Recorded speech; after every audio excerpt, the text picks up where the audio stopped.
Good morning, good morning. How is everybody? Had some terrible news last night in the family, but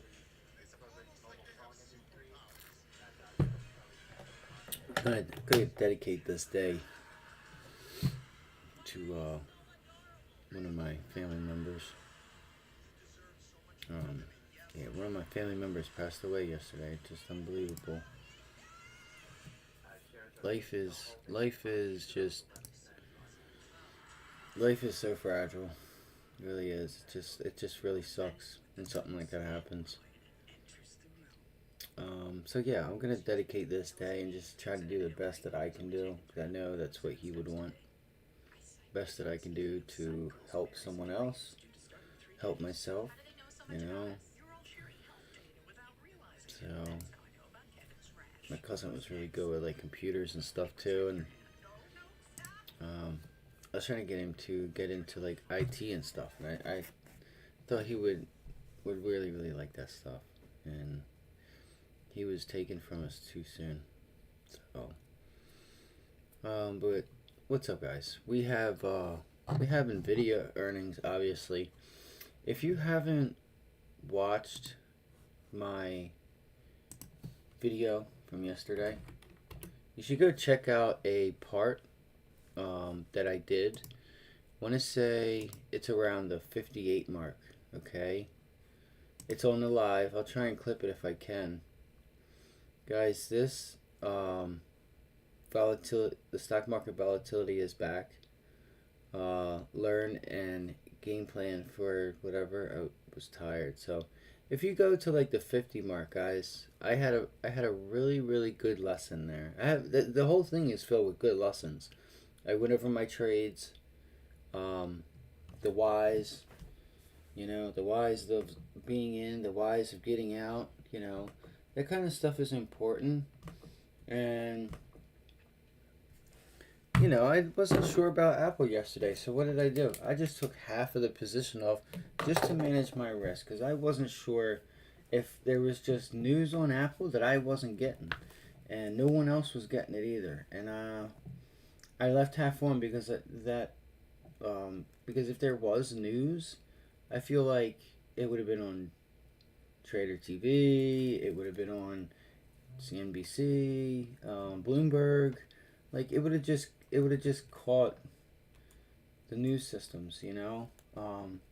So that wasn't the case. So that thought there is what made me just take half off and leave it on. And I put my stop limit just about in the right place. I don't think you could get any better than that. Um, and it turned out to be a nice trade. You guys got to think about, like, there are so many different types of ways to make money in the markets. I mean, obviously, you can be a seller and you can be a buyer. You can sell premium or you can buy premium. Um, I think you would probably do better buying or selling premium, but to each their own. All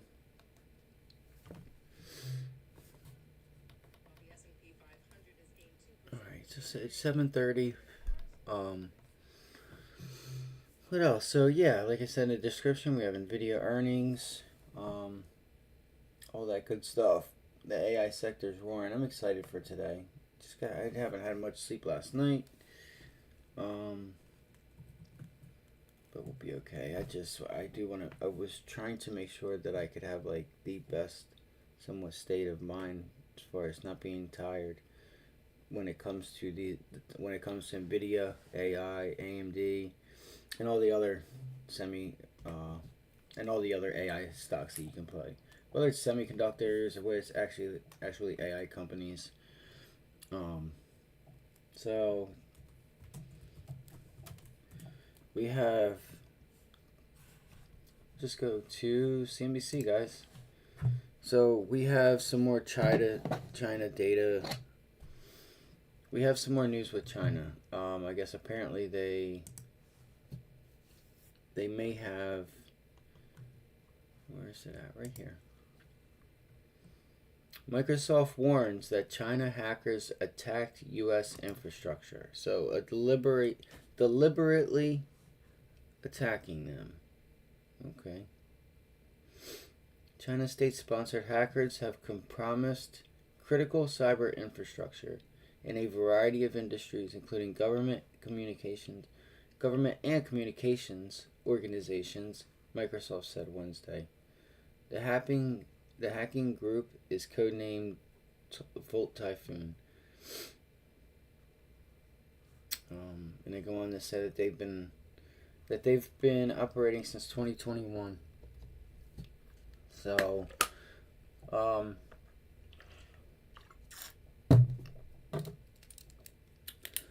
if you watch my video from yesterday, if you're new, you can read this, but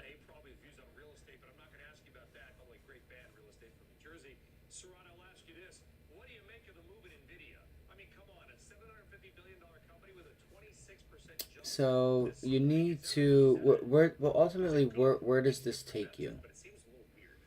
Where does this take you? This would take me to Palo Alto. This would take me to CrowdStrike, possibly Lockheed Martin, Raytheon. You know, you want to go with your defensive sectors. You want to go with your stocks that have a direct impact on that. And you know, so we're gonna write them down. We're gonna go through them.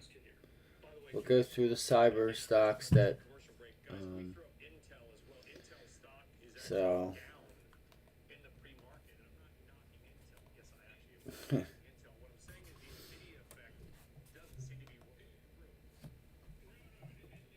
just give me one minute.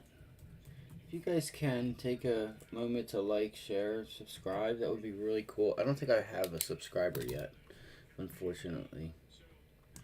I don't think I have a subscriber.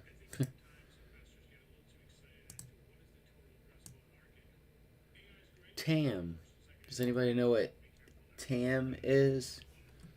TAM is total addressable market. Alright, so anyway.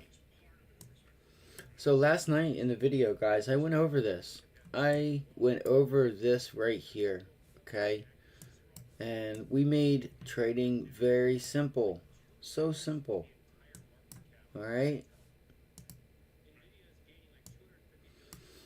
So, first off, AMD, we haven't cracked this level. So, I would be prepared and keep that on tabs.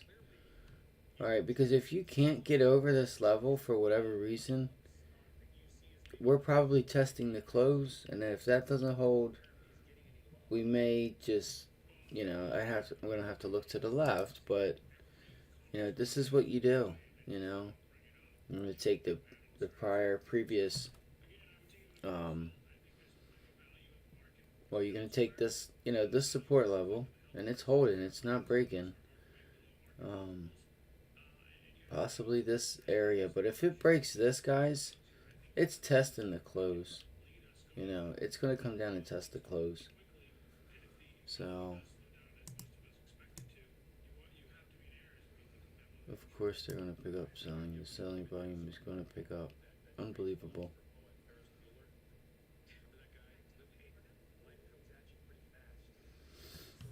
All right, so let's go to CNBC.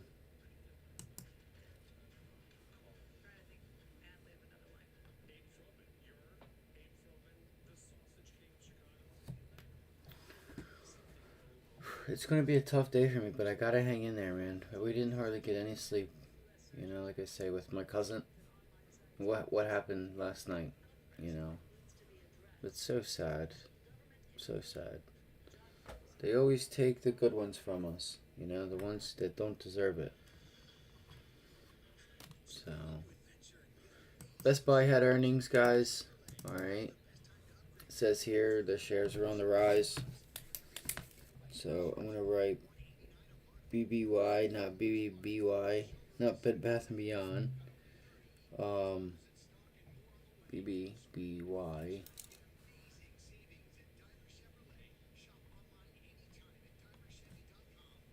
There's a Dollar Tree off the lows now, $140 down about $15 at a low of 135.70. With Dollar Tree following those disappointing results. Dollar Tree and disappointing results. Wow.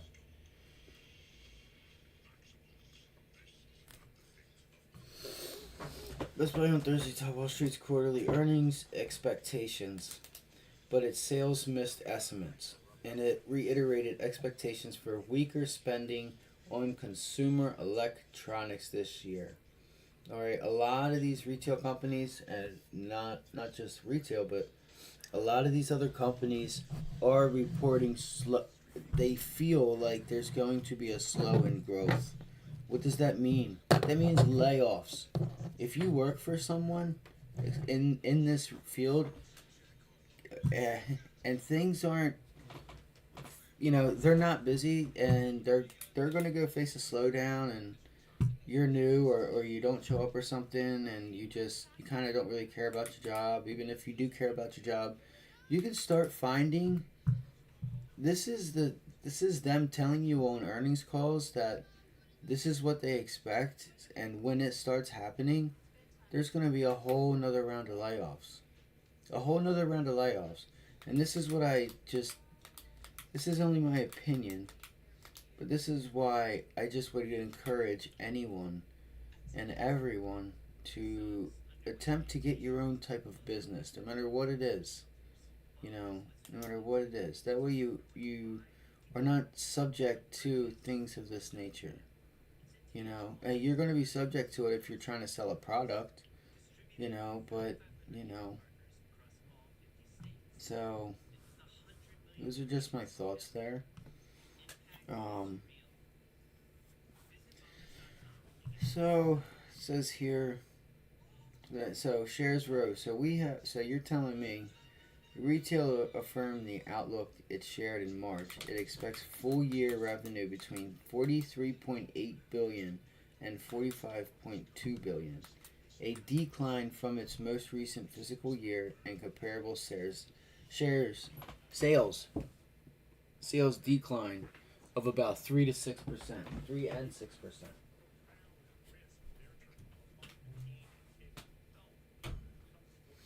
Come here, turkey.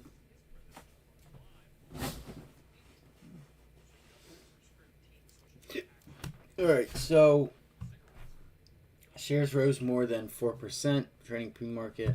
CEO Corey Berry said Best Buy has not seen a change with its mix of consumers and percentage of premium products that they buy.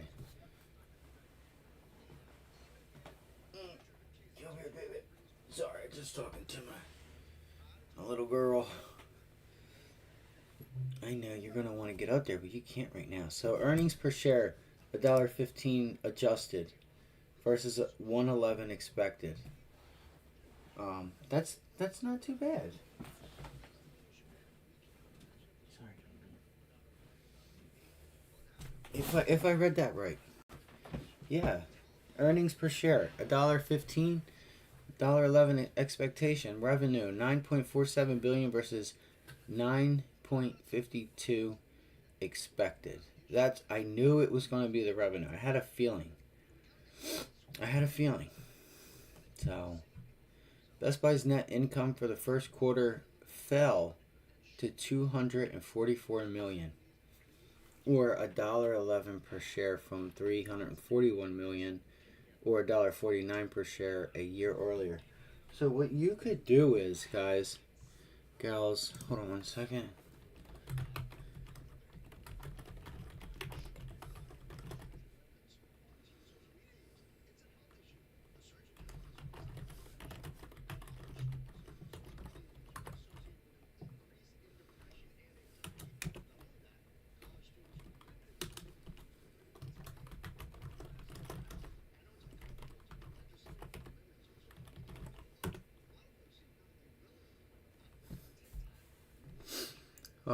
So as I was saying,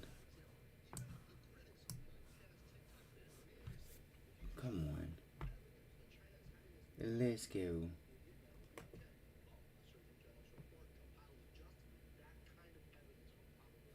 So with this here, come on, no, no, no, no, no, no, no, no, no, no, no, no, no.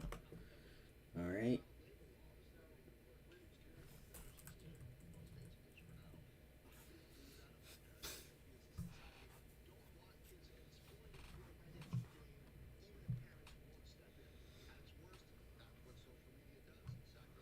So I read to you the earnings per share, the revenue.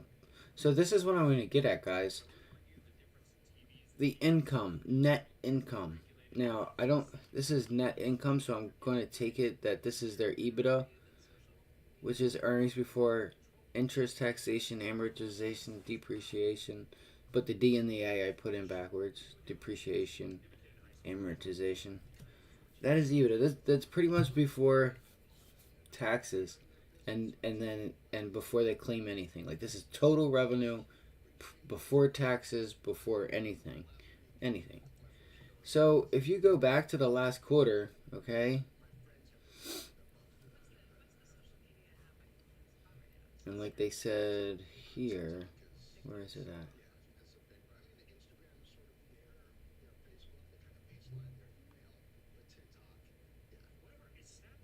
Best Buy's net income in the first quarter fell to 244 million or $1.11 per share. Okay, don't get me wrong. All right, 200, 100 million, that's big numbers, guys. But Best Buy's net income in the first quarter fell too. So this is pretty low, I feel like, for a Best Buy because a lot of their products cost a few dollars. You got some high ticket items there, and how many Best Buys are across the world? The world, not just the United States. You know, how does the dollars how does the dollar impact it at the levels that the dollar's at? You know, so what I was gonna say was is you could see the rate of change percentage. Like they say here, Best Buy's net income in the first quarter fell to 244 million, or $1.11 per share. You could do the difference of this one, like from 341 million or $1.49 per share, and then you could minus 244 or the 1.1 and the 149, and get the number in percentage terms, and that's going to tell you the rate in which the decline is. Okay.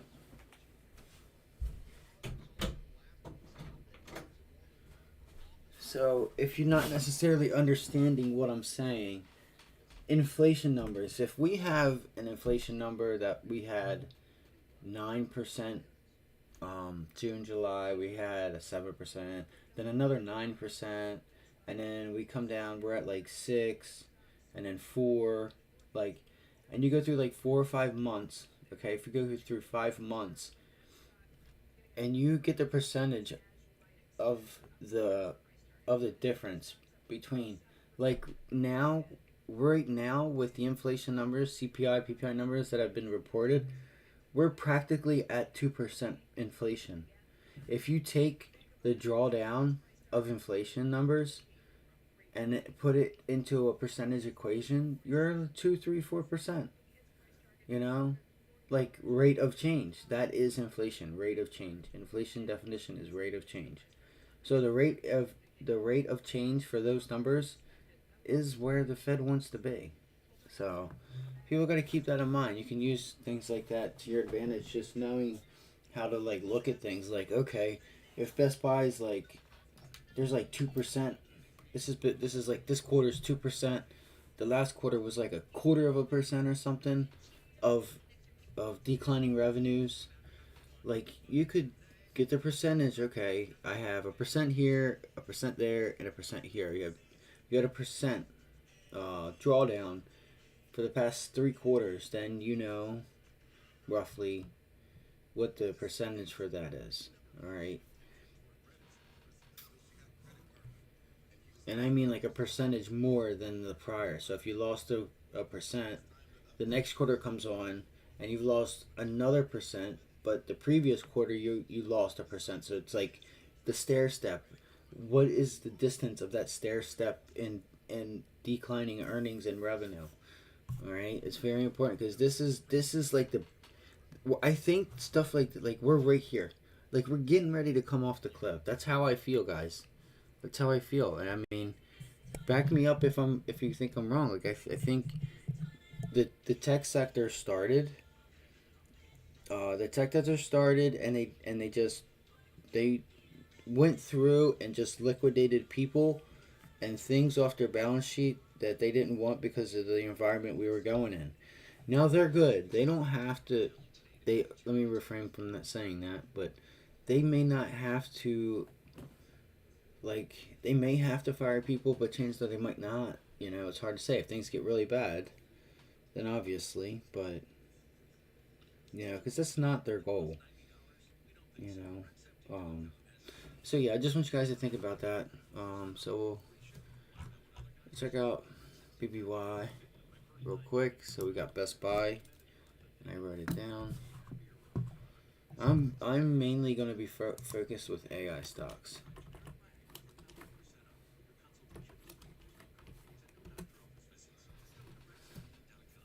What time is it? 7:53.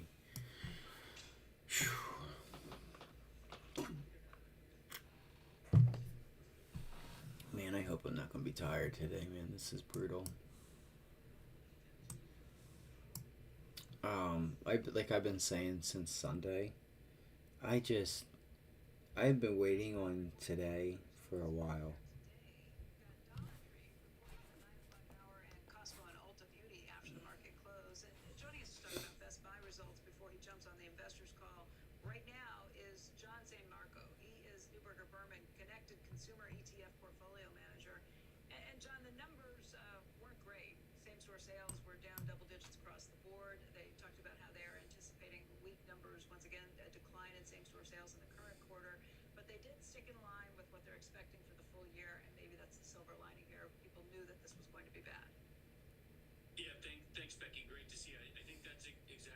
I'm just listening to this, guys. Um, so what else do we have? All right.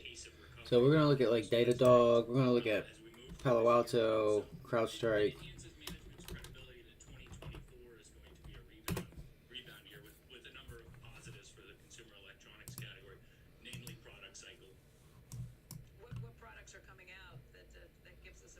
And look, because of that news, look what that news did, guys, gals. That news. All you have to do is learn how to play sentiment. Just know how to read it. If you know how to read it, you're gonna do just fine. I mean, this one wasn't hard. This one wasn't hard to say. You know, I need to go look at the security stocks because China's just taking over.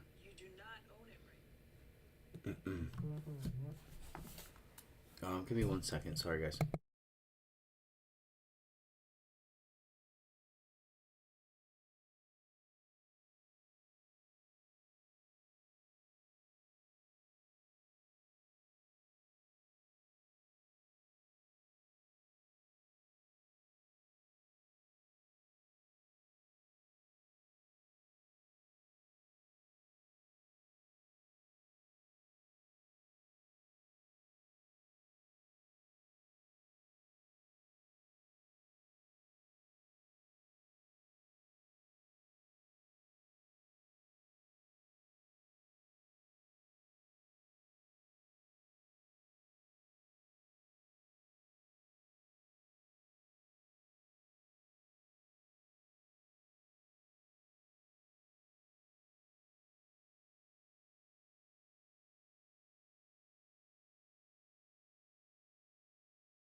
Sorry about that, gang.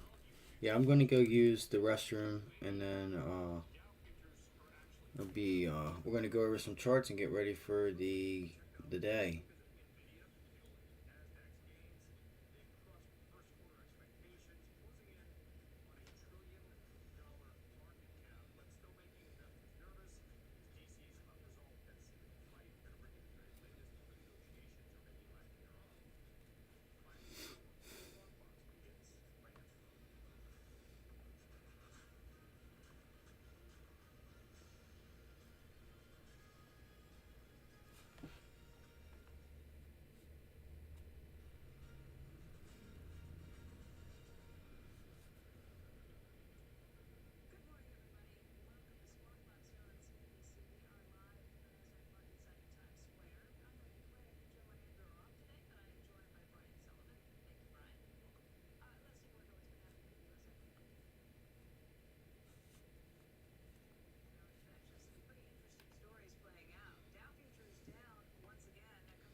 Oh shit, gang! It was such a long night. I hate coming on here being so tired, but you gotta just say, you know what? I'm gonna sleep when I'm dead. It's just really hard when you're tired, just sitting in the chair and doing stuff. Come on. All right. So we went over Best Buy. Citigroup maintains a buy on Nvidia, price target to 420. $420. Wow. And we're already at 100 times earnings, but before the earnings call yesterday.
Come on, baby.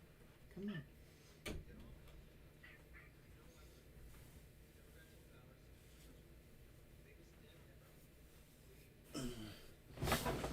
Oh shit, guys. I'm gonna go feed her real quick, and we'll continue to go back over this, and then it's gonna be game time. It'll be game time. My little girl. So you guys have questions or anything? Um, throw them in the chat. Um, she's gonna try and jump up there, but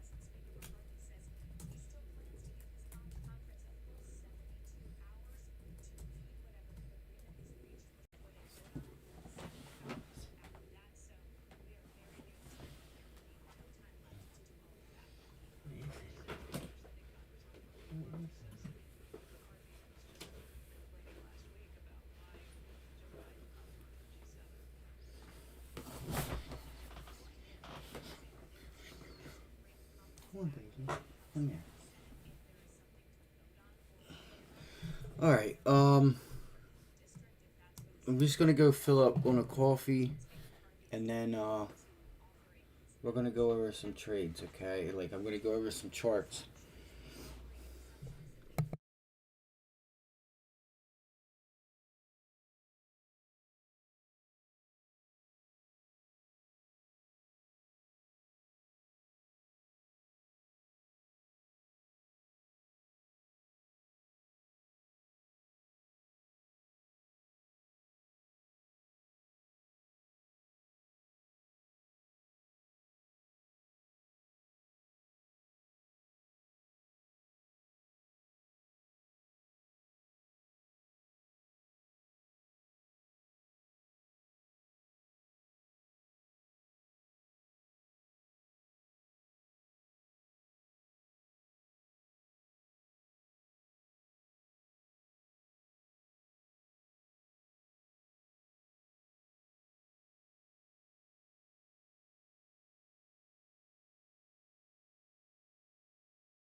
Alright, guys, I'm gonna go start going over some stuff, and then I'll go through some individual stocks. I want to go get my levels and everything up. And if you have any questions, type them in the chat. We don't have nobody here, so at least I don't think. Um,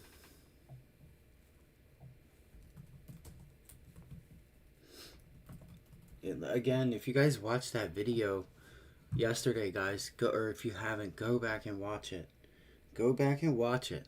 And I want you to think of me when you're in a trade and you start deviating and making a plan while you're in the trade.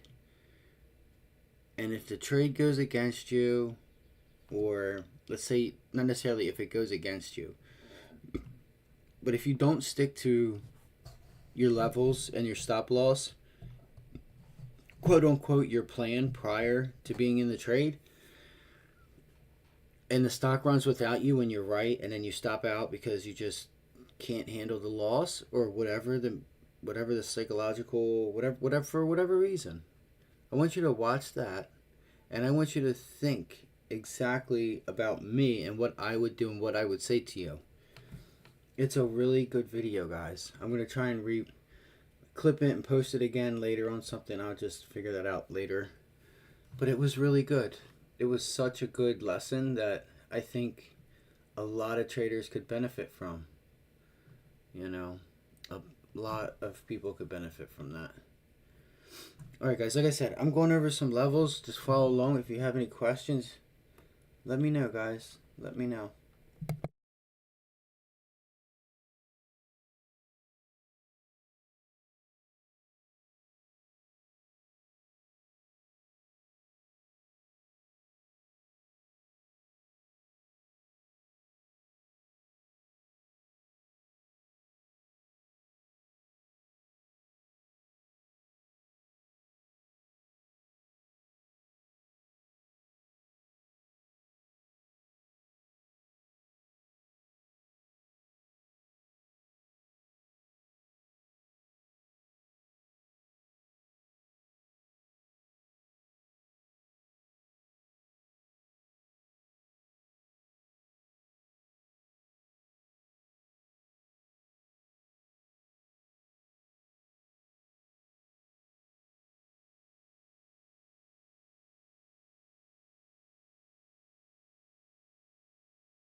So, um, every morning you should, especially in environments like this, um, not so much in other environments. When you have something like this where there's inflation catalysts and war and just all kinds of things going on, you have to watch the 2 year, watch the dollar, watch the 10 year, hell, watch TLT.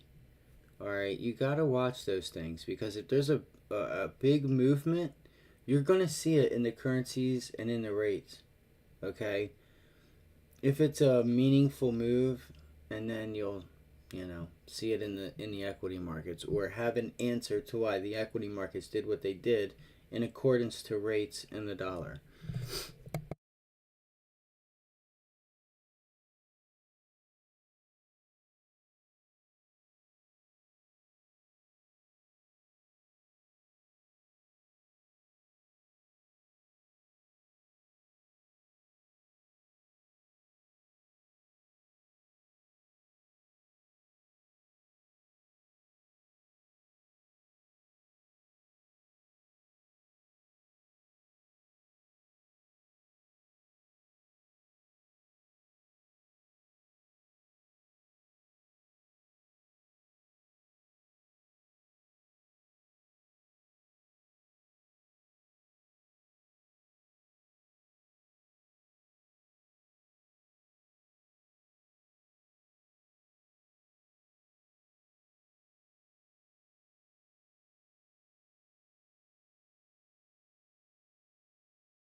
All right, guys, we got 1 minute till the data comes out. It should be coming out here in just a couple minutes.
Guys, I'm here. Just give me 1 second.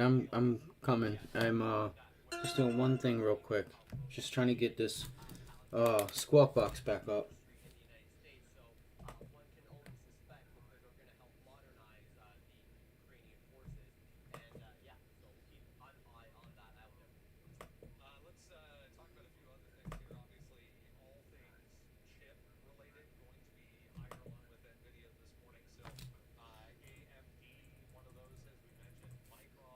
U.S. House Speaker Heather Heath says negotiators have made some progress at CFPB. Alright, alright, alright. Let's go, guys. Let's go. So we got Meta. Let's see here. Let me turn this down.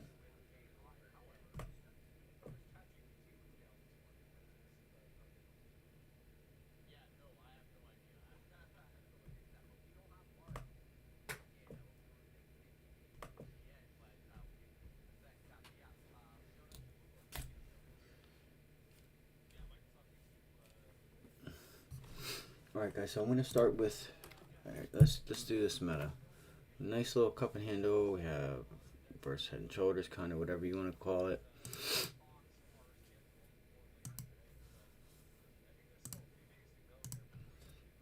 100-day. Let's do the weekly.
Sorry, guys. I'm here. I just um, man, I don't know what I got to do to get some people in here to let me see. Let me see if I can do something real quick.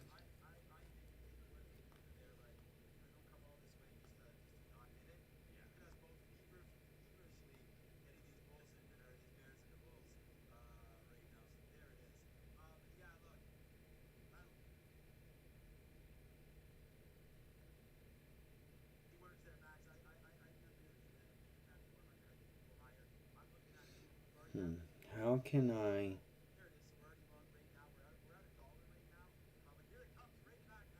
How can I do this?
Hmm.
Again, guys, I'm here. Sorry, I was just trying to get this posted.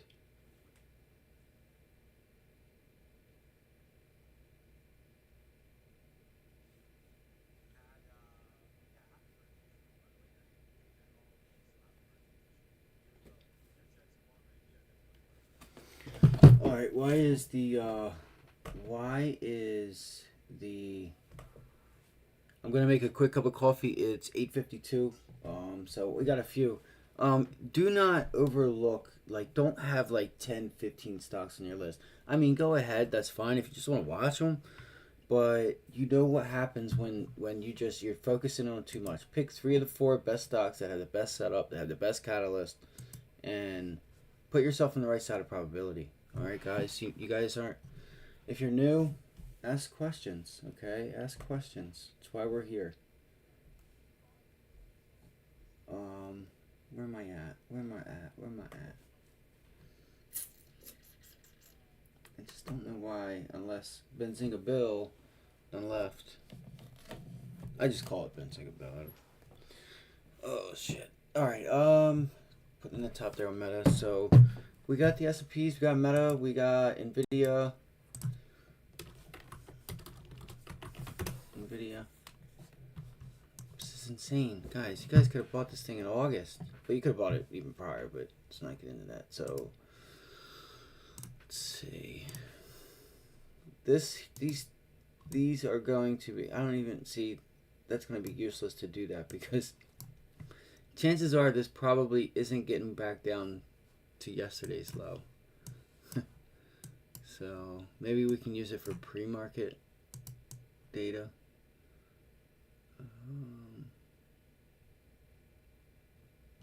There was your gap.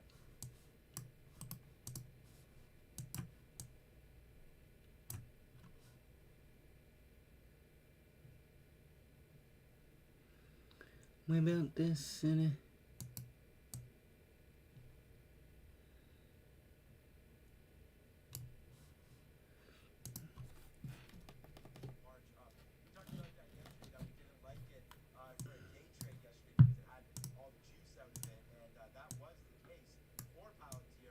If you guys haven't watched my video from yesterday, go check that out. You guys need to go check that out. It's around the 58-minute mark. There's a really, really good lesson in there. Okay? It's a really good lesson. We're not breaking up above this double top. Alright? This was the high yesterday. We're trying to struggle. So this is good. You're going to see if we hold here. Roughly right around here at this 387.99. You want to see 387.99 hold in that area. They may sell this off. Okay? They may sell it off. They might play with your mind only just to run it right back up on you. So use all the tools that you have. Alright, you don't know what they are.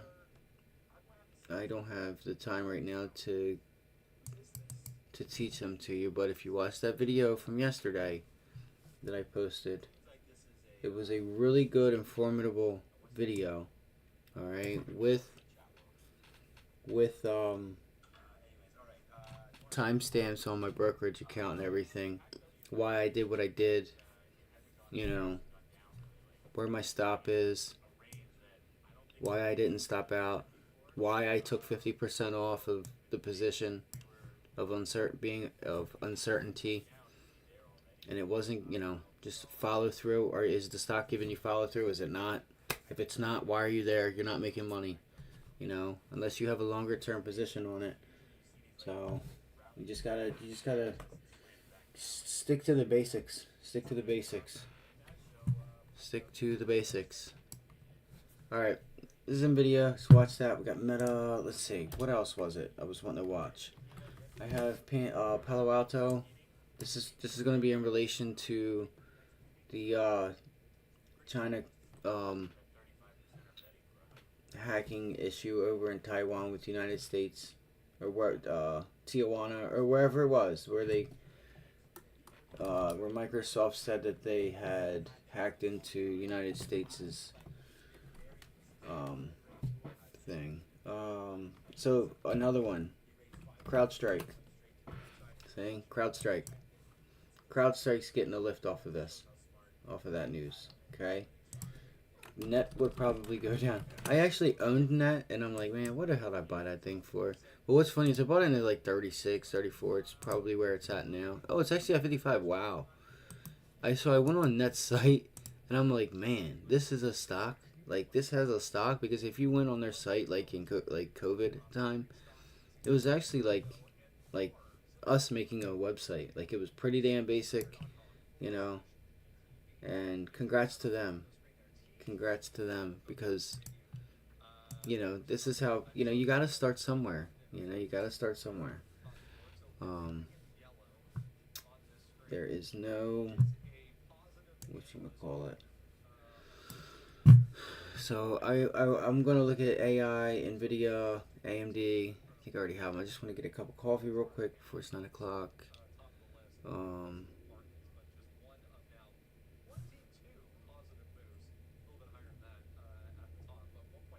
This is the area we bought it right here. In the 30s. It's like 34, 33. Right here. This is when I found out about it. No, it's 27. So it was this area right here. Because it sat there for a while. Like, look, I remember it. I was in it. It sat there for months. And it didn't move. And I'm like, man, this thing sucks. What did I just do? I mean, it was only 3 months, but everything was going up. You know what I mean? And when everything's going up and this thing's just sitting sideways, that's divergence. So, but it ended up running. It did. It ended up running. Look at that. From $30 to $235, guys. How many times you roll $30 into 200? How many times does 30 roll into 200? Now think about $100. Do the math. What's $100 on that? What's 500? What's 1,000? Sell into strength. We talked about this last night, right here. You see this? That's where I sold into this, because I said we gapped down, shook anyone out that had weak hands. 1, 2, 3, 4, 5, 6. That fourth, fifth day of that type of price action, I'm taking some off.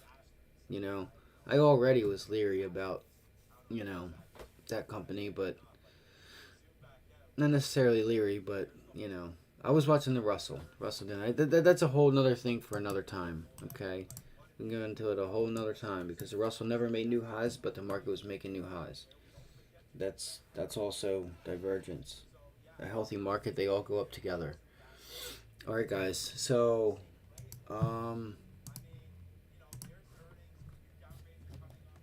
so we have BBBY, which is Best Buy. I gotta get a cup of coffee. All right. I want to talk to you guys. So Verizon, possibly more layoffs. CCL had an upgrade, so you might get some strength with CCL. There's Best Buy. They're up 14%. Okay. Verizon, not sure how they took that news. All right.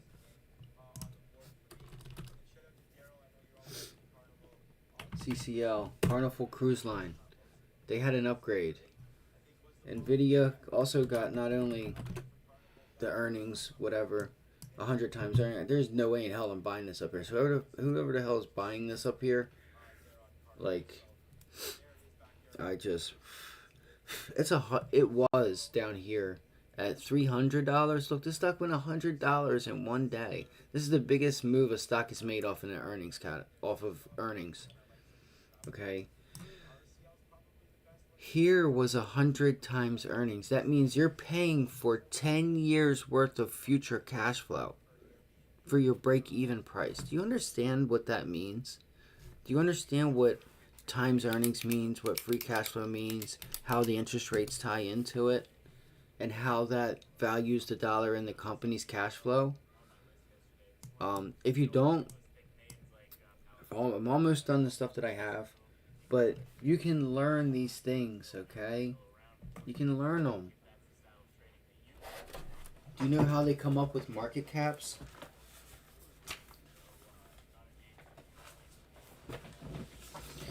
Oh shit. I'm gonna teach you guys something real quick, okay? I just have to find my whatchamacallit.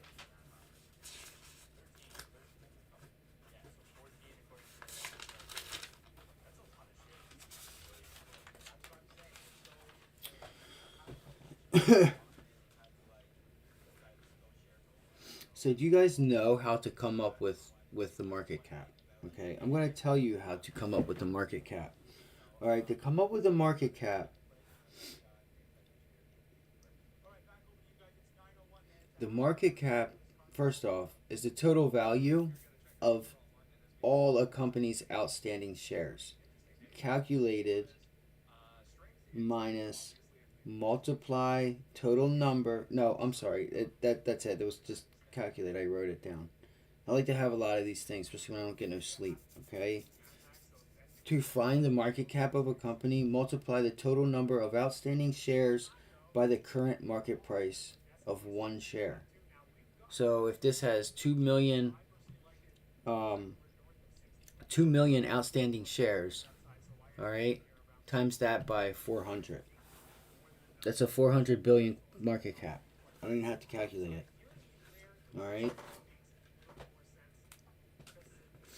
Um, so I want to get into the price to earnings. Okay, PE ratio, which is what I was telling you about. You're at 100 times earnings here.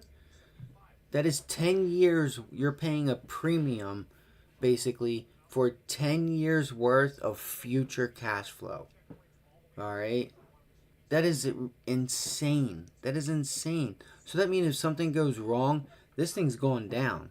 And if you don't know how to read a PE ratio or things of that nature and what that actually means, something happens and they've already guided down. They're guiding on their thing yesterday. I didn't get the chance to listen to it, but from what I took in, you know, they are expecting declining earnings. Your PE ratio is a valuation of a company's last traded price to its latest reported per share earnings. All right, so you divide the current price by its earnings per share, its EPS.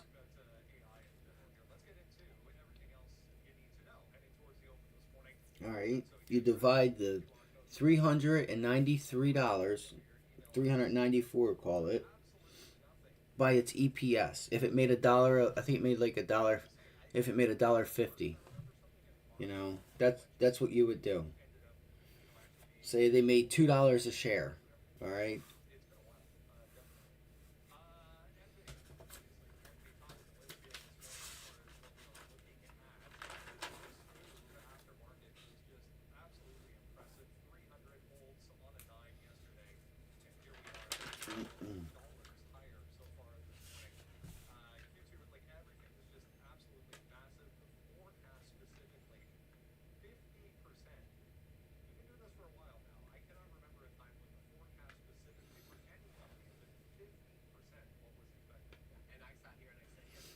Um, I don't know. That's all, guys. There's a lot of stuff that a lot of people don't know. You know what I mean? Uh, you know, Nvidia is like one of them companies where you should have owned them, should have already been owning them like a while ago if you do anything like this. Well, I can't say that. This is not financial advice. I'm sorry. This is not financial advice.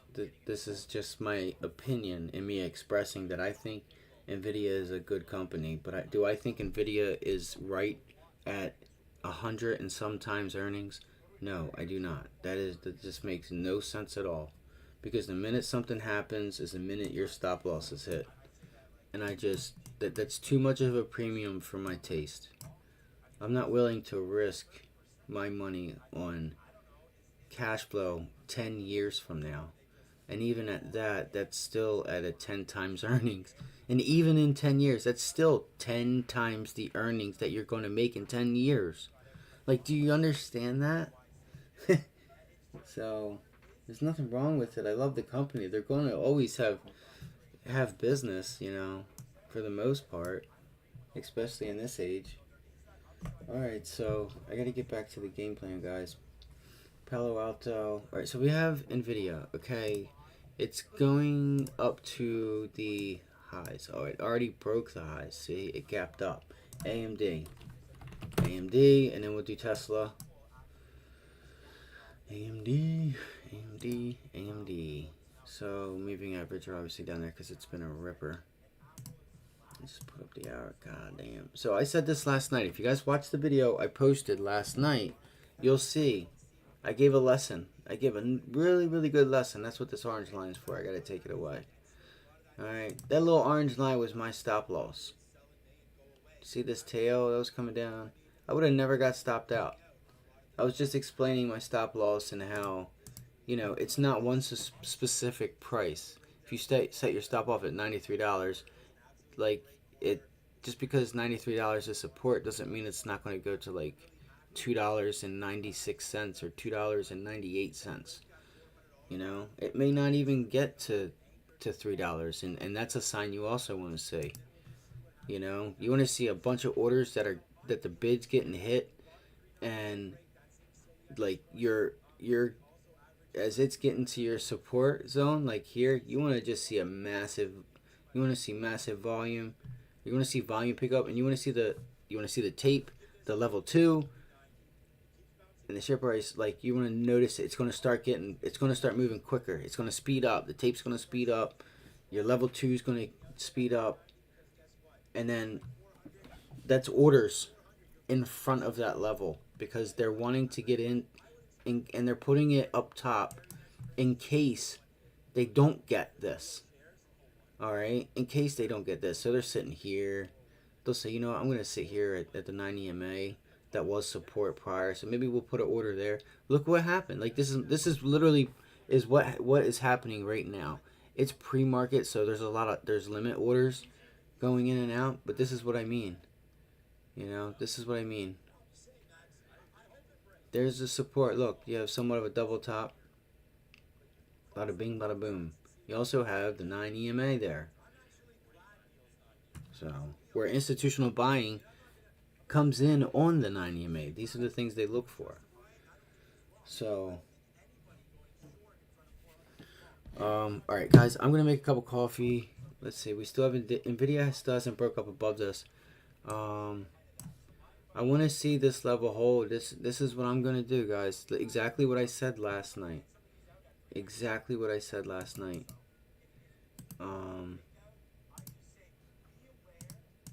So I shouldn't have deleted it. So it's gonna be my stop loss right around here.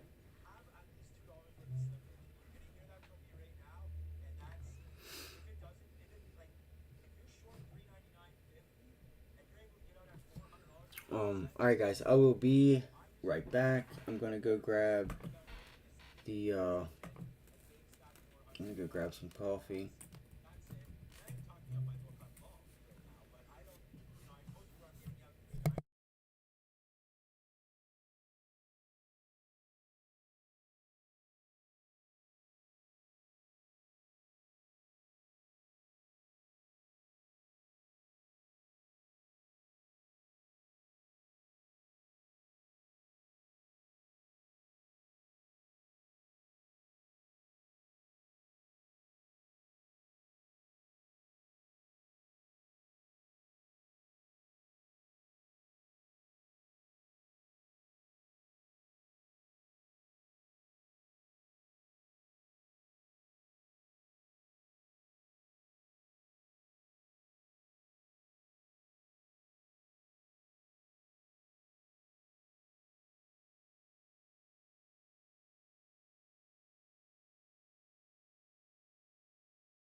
It's just crazy because it's like, this is yesterday's after hours.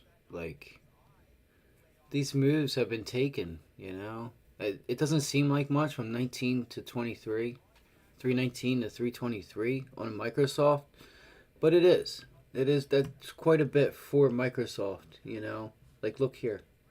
You know, low to high. That in that one candle, it put in 18 to 16. That's a $2 range. So I mean, this was a sell off. That this was a big. You could have got, I don't know, a lot, 1,000%, 800%, 2,000% on options on that trade, for sure. If you stuck it out, says look at that high on that wick candle. That's a long wick. That's telling you everything you need to know for the rest of the day. Like, that's insane, man. That's huge for Microsoft.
Real quick, look at this Tesla bounce off the 50-day. You want to see if it holds. Now, what does that? Now that it bounced up, does it find support?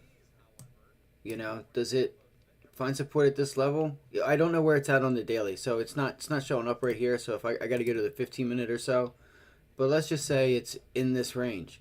Is it going to pull back and hold this level, 184.26? Okay, is it going to hold this level and confirm the break, or the support at the 50-day? So here's VWAP. Look, you got a trade line, 50-day cross. That's going to push this trade line. Where is it? Let's see what price it's at. Go to the fuck. Go to the 4-hour. Okay. You gotta look at the date. You gotta look at the dailies and the weeklies. That's what institutional long term. That's what institutionals use. All right, in accordance of, um. God damn it, I forget the word. I know the word. I just can't think of it. Anchored VWAP. I don't know why I couldn't think of it. Um. This was a play I had last week. That was 400%. Those contracts ended up going to 2,000%. So you have some support here. Look at this. Turn this area of resistance. See this wick, this candle? Boom, boom. We broke it. It pulled back, held that for support. So I would watch, guys. I would watch for Tesla and see what it does here. This is the level we're looking for. So you can long into 189. Be taking profits into 189. What is the time? It's already 9:21, guys. All right. Okay. I gotta set my charts up real quick. So just watch. Maybe you get a pullback. Maybe you get a pullback to the trade line. I'll put it in on a earlier time frame. Okay. Right here. Boom. This is support. This is yesterday's high. See if it holds yesterday's high. See if you get a pullback. This is resistance, but you hold this, yesterday's high. All right, BRB.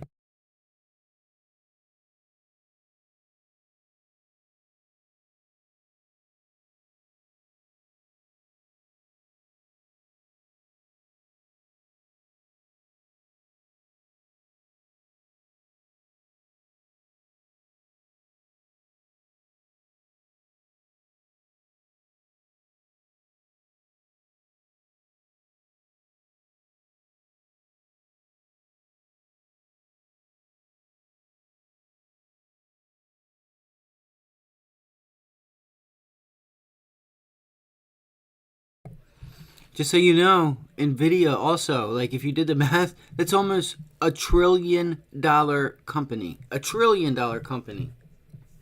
Big boy, Microsoft, Apple type. I don't know if they're there yet, but they might be.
What'd I say, guys? What'd I say? Nvidia on the previous yesterday's close was at over 100 times earnings.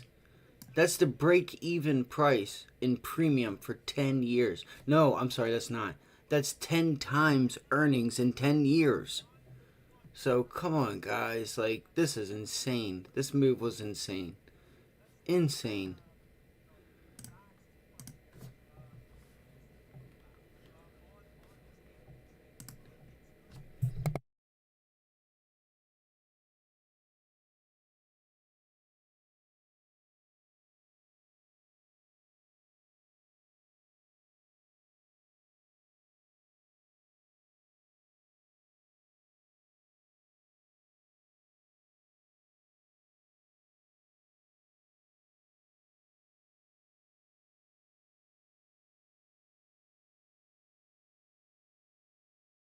I took a short AMD 119 up at that level. I'm gonna give it. I got a piece on. I'm gonna give it just a little bit of room. It's gonna be highly volatile. So watch. If you can't handle the volatility, size down. You don't need to size up or put on a bunch of risk for this. Okay? Because if it moves in the direction, it's going to pay just as if you were in a full tiered position. All right?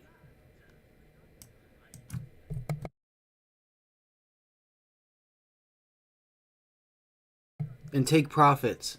Take profits when you have them. They're going to whip around.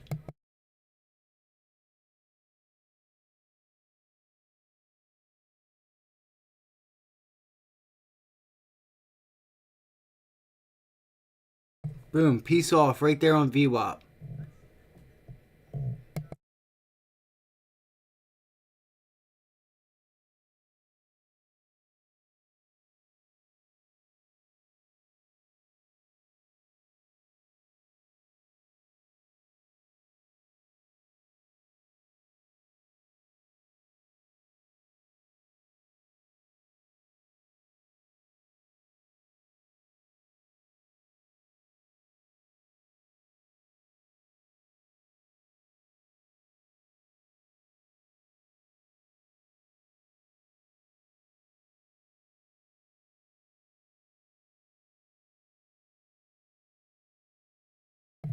Watch this level here. Well, I got two levels here. I don't think I covered AI as much as I should have. Um, yeah, so I obviously have this already up on the screen for a reason. I was thinking actually long AI. If it doesn't break, you could see a short squeeze, but Nvidia and AMD were selling off. So just give it some time. Be patient. The spreads are wide. The spreads are real wide.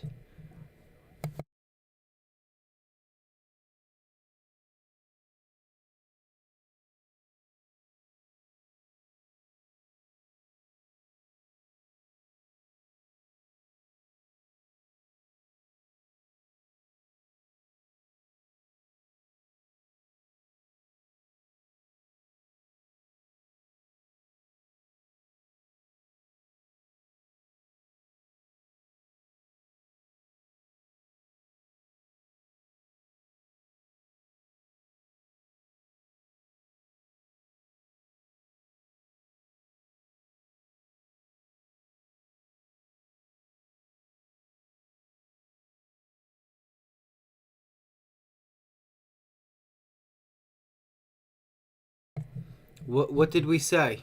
What did we say, guys, gals? See if yesterday's high becomes support. All right, this is what you see. It'll probably hit VWAP. I gotta get my fibs going and stuff. Um, if there's orders coming in front of it for a move higher, it feels like. But this sell volume is actually pretty big on the 1 minute. So you take it back, look at the 5 minute, or well, we haven't even had 5 minutes really since the bell. Um, you want to see the volume, guys, in comparison. So it's got low volume. Base hits on Tesla if you're playing Tesla, unless for some odd reason you get a surge in volume off this bounce. But I don't know if you'll get it. Everybody's on AI stocks and cloud security for that China hacking issue situation.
And I'm all out of AMD, folks.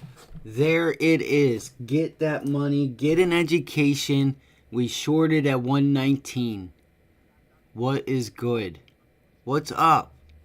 Stop playing. Stop playing yourself like I said yesterday. Stop it. Stop.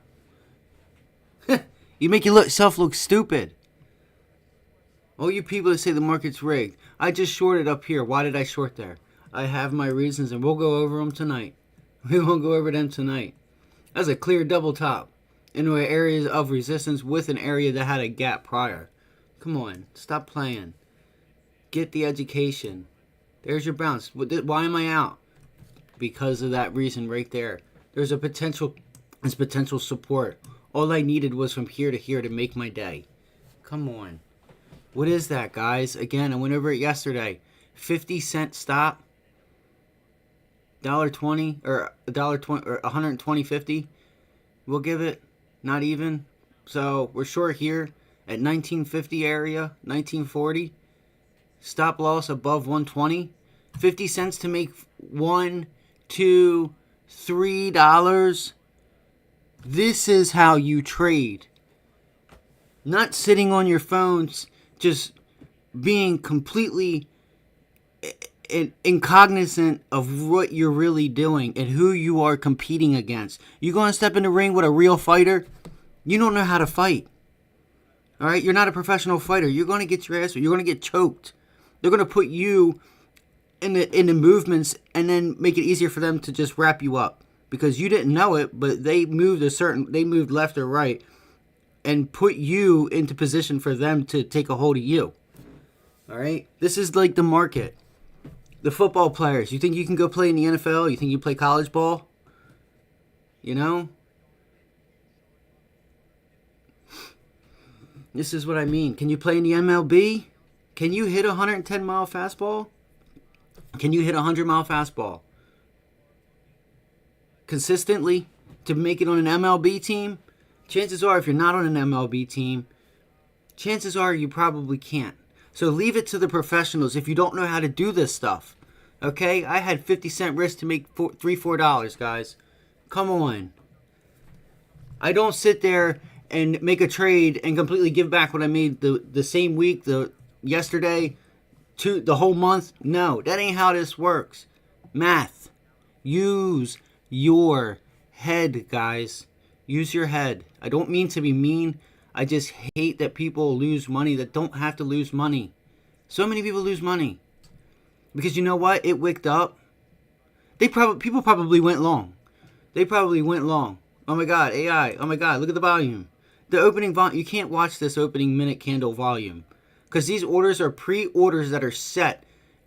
They're set upon wherever VWAP is located. That is institutional order saying, where is VWAP? We want to buy above, or we want to buy, is the stock below VWAP, or is it above? Guess what?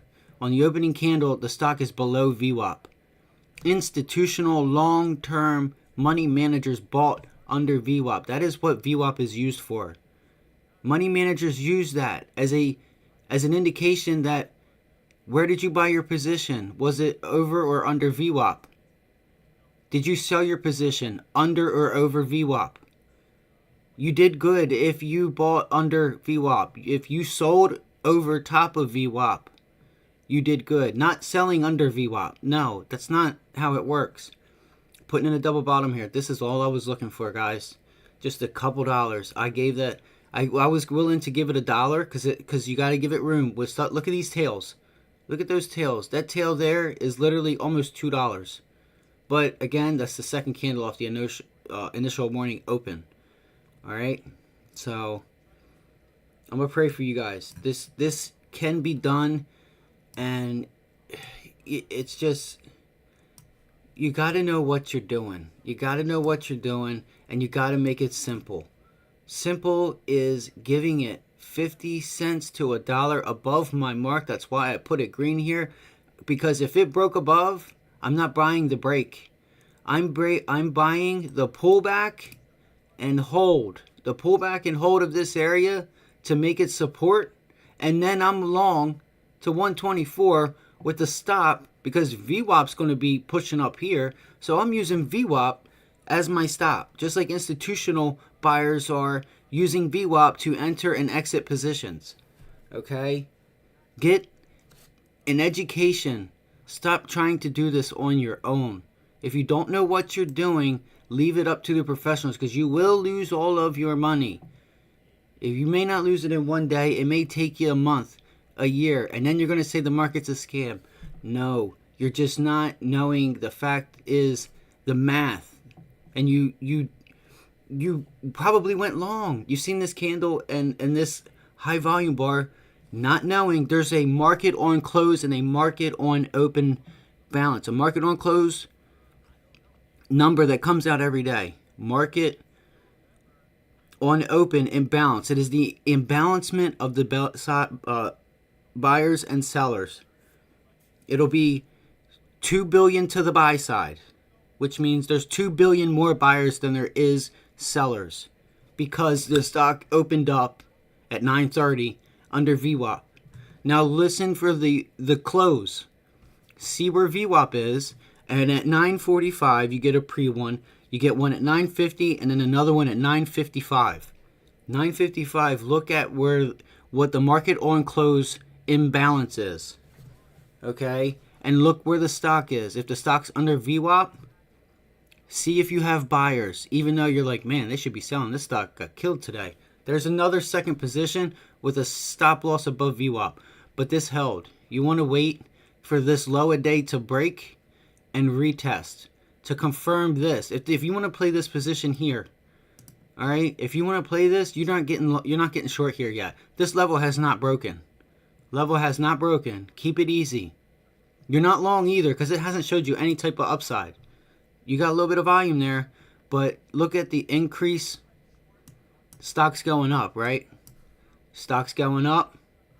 What's going here? Let's bring this up.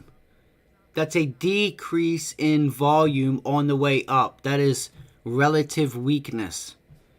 Guys, I just hope some people can learn and know what they're doing, so they don't end up looking like a fool like my uncle yesterday, because he thinks somebody knows what they're doing, but when you tell me they lose what they make, you already just making him look like a fool. All right? And in turn, what does that do to him? He doesn't think the market, you can have a successful life with the market. You just need an education. That's it. And I just explained this to you. Now watch. See if you get an increase in volume through the break.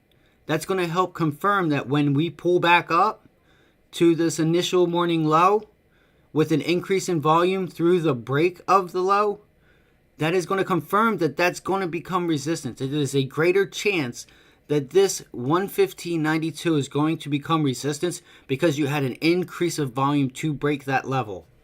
So far, not so much. Not so much. I think it breaks. I don't know. It depends. The S&Ps are coming at support. So this is what you need to look at. The S&Ps are also selling off.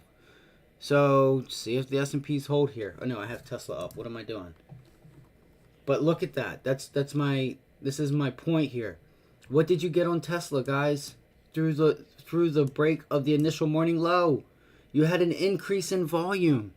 An increase in volume through the break of the initial morning low. Now this level, you didn't get it back because your trade line is it's on a cruise way to China, I guess. So it's just cratering. It's getting liquidated. Look at the volume. The volume is even increasing on new lows. This volume's getting bigger on new lows, guys. Chances are the next bounce back, you got one, bounce back, two, you get one more, and that third one is it. You can't take no more. That's also another thing you need to know. This second one is where you should be in. You should be in on the first pullback entry to VWAP trade line. That is setting yourself up for greater success. Where do you give it? You give it this candle here. Like this was what? Look, that's initial morning support. All right, that's your pre-market support, guys. Like, this is what I mean. I can look at this. I can tell you what I would be doing, and I don't make it difficult. I don't think about what I'm going to do. I don't change the game plan. All right, that is the game plan. If it closes above this, then I would have been out. Move on.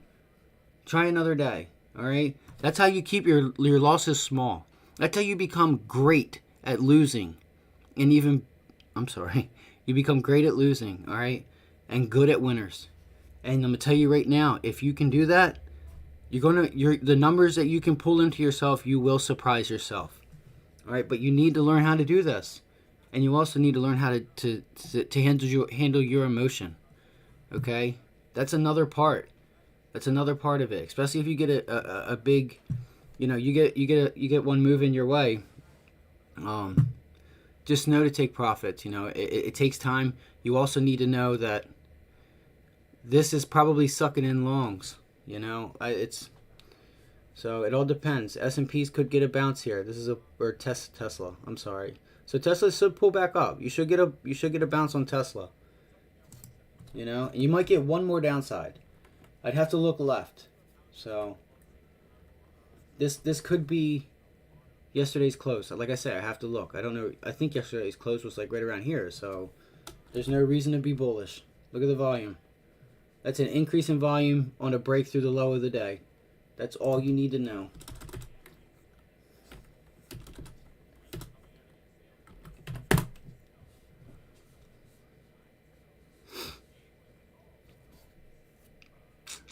Look at this. This is nice, guys. Look at this.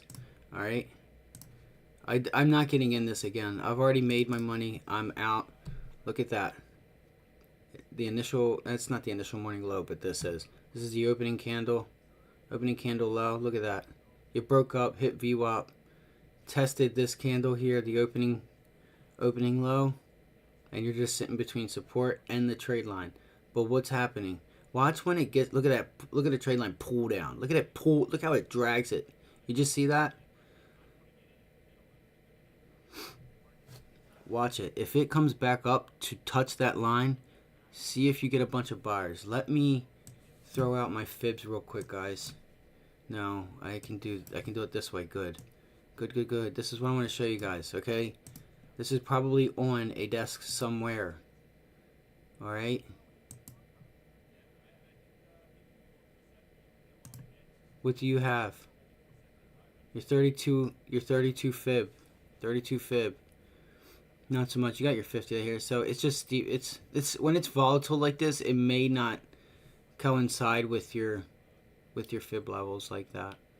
But still, usually, like, if you do it with Tesla and they all line up, that's where you get buying and selling going on, guys. I hope you guys learned something from that. Like, if you guys are just trying to get in now, you're gonna have to give it to VWAP, but not just like hitting VWAP. A close and hold above it, and then knowing the manner in which it did it. I think it might give up here. Or it might be shaking shorts because look, notice how it sat there? Because us traders, we took our profits, guys. This is profit taking. 38.2 fib. Boom. So, like it doesn't have to be difficult. You don't have to make $400 one day and lose $500 the next. The math's not going to add up. All right? You're going to say the market's a scam. You need to play the setup, okay? Like I said, I played the setup because if it broke 120, I'm going to give it 25 cents, 30 cents. There's a lot of volatility going on.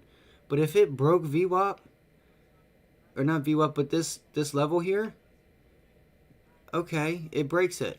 What am I going to wait for? It's going to go up, and I'm going to wait for the pullback. I'm going to wait for the pullback and test of this candle, possibly this candle, but if it breaks it, I want to see it hold. I want to see it hold here specifically. All right? And that's where I'm buying because I know if it goes here, 118.90 to 17, not buying here at 119.81 and giving it down here. That's almost $2. Because if it breaks this, it's continuing lower. That's it, guys. That's it. It's that easy. You got to have a reason why. You need to know your support, your resistance, and the trade setup that the candles are giving you. All right, because every trader has it up on their screen. And look at the failed breakdown. See what's happening here at VWAP. There's a reason why you just had a bunch of sellers just step in. Let me bring up the tape for you. Let me bring up the time in sales. You're gonna see this thing just whip right here at VWAP. You're gonna see just red, green. Look how fast this thing's moving. This thing is just running down the screen, guys. Boom, massive red, massive green, green, red. Like, they're fighting. Now they might start covering. But buyers are up here, guys. Buyers are still up here. Let's not forget it. We've took this trade. We're out. We've taken profit. Now it's just, this is retail fooling around. This is retail fooling around.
So what do we have here, guys, in the SPY?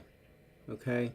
You have a double bottom, and this turquoise line here was yesterday's high. You want good risk management. You want to be able to make money and lose less when you're wrong. All right. There's your stop. 412. Sorry. 412.82. Call it 413. 412.35. Give it a little bit of room. Call it 412.25. All right.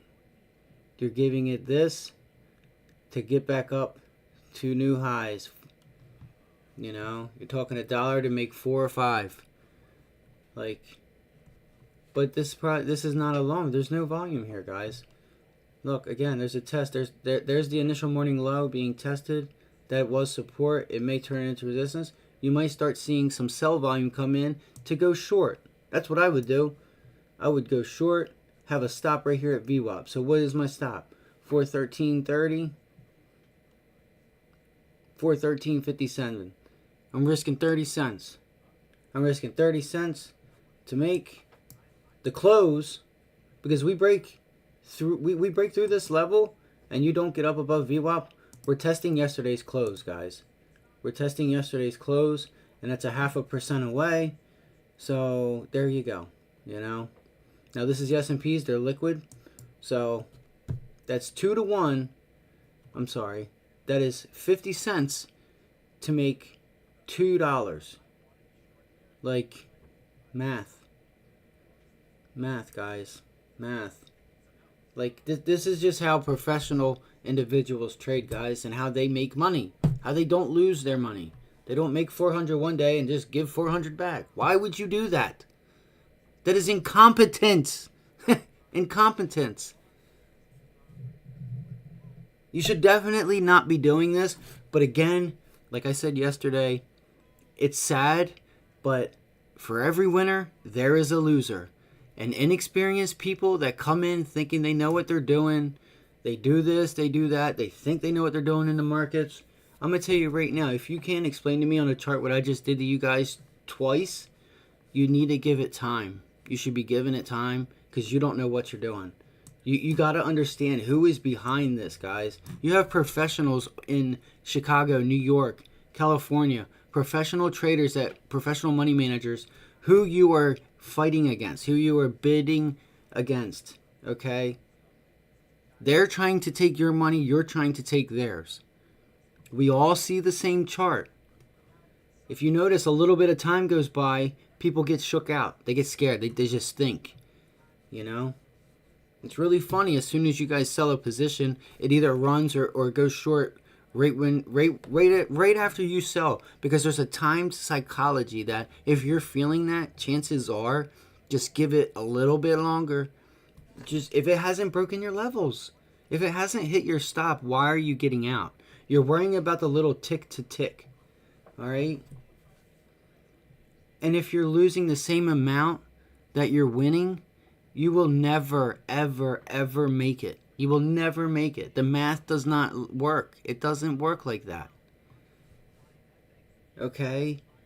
If you're risking $1 to make $1, really that's like risking $1 to make 50 cents. So it doesn't make no sense to me. Like, and you have to be right. That is too much to put on yourself to think you'd be that good to risk a dollar to make $1. You're not even. It sounds like you're not even risking $1 if you're telling me that you're losing the same amount of money as you win. Like, I don't understand how you would do that instead of just randomly shorting or randomly going long. People like that need to just stick with spreads. You need to stick with selling the 420 calls, selling the 405 puts. All right? Hopefully someone out there is listening that could take that information. If you can't do what I just did on all these, both these charts, I have a winning trade. It's 10:01. It hasn't even, it's been a half hour, guys. And I talked you guys through the whole trade. All right? Just try and make it easy.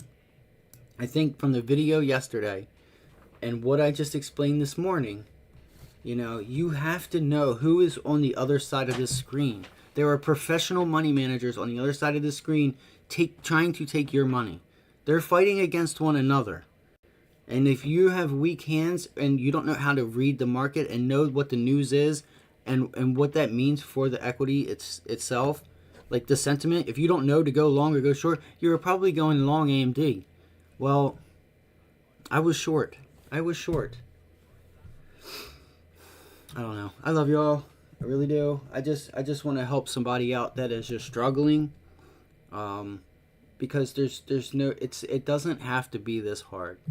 You know, if you think that the SPY is going to go up, there needs to be one person that thinks the market's going to go one way, and there needs to be another person that thinks it's going another.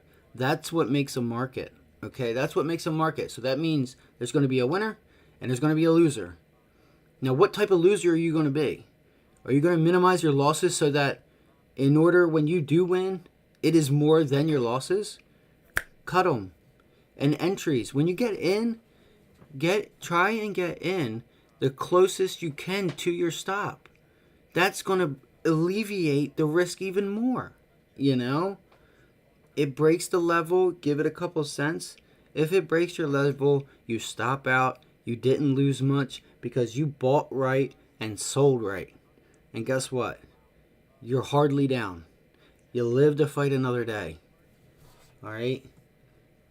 You know?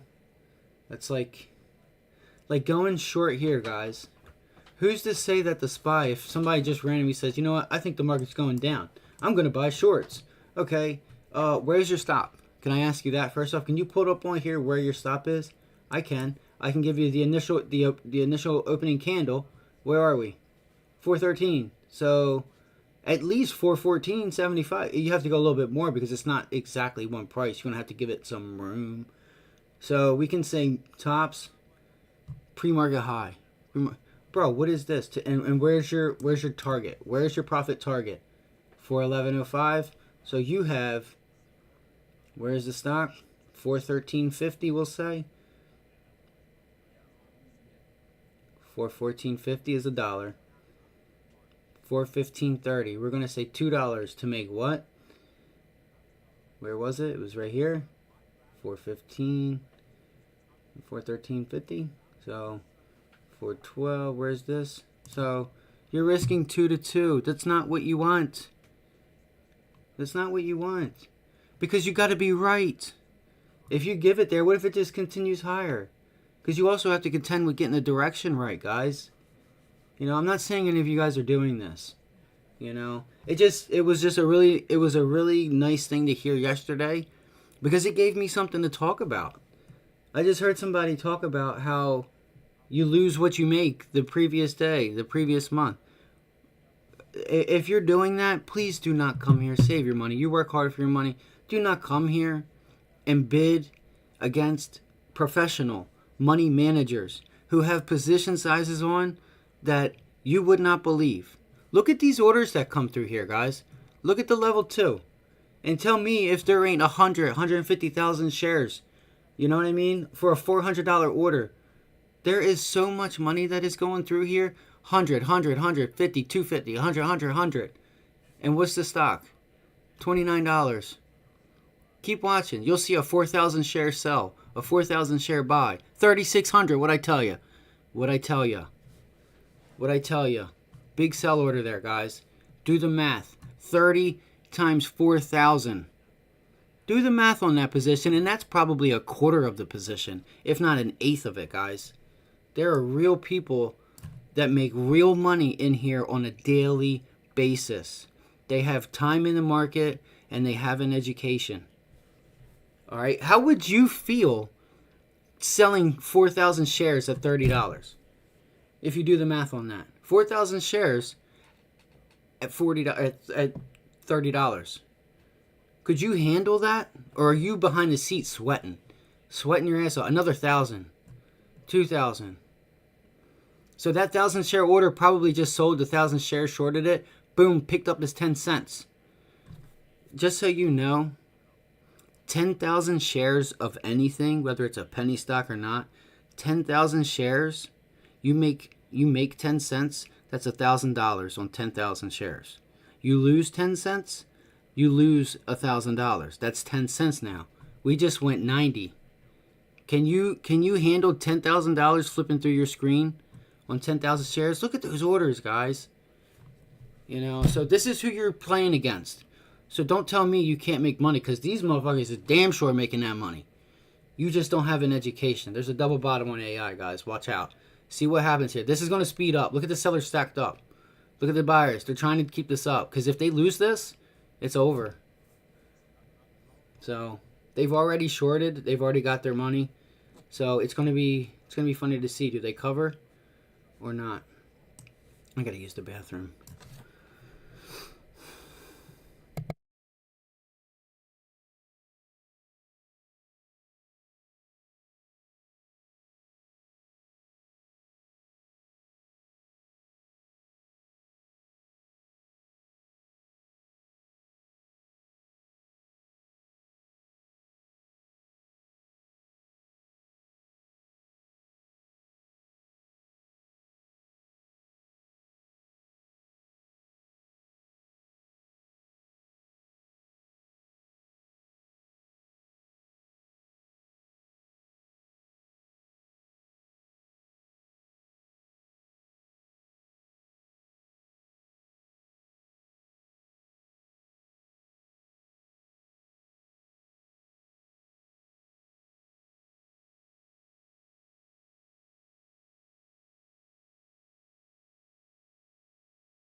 So look, guys, there's a break and retest of AI. You could give it to the 9 EMA. See what happens when this, if we pull back up.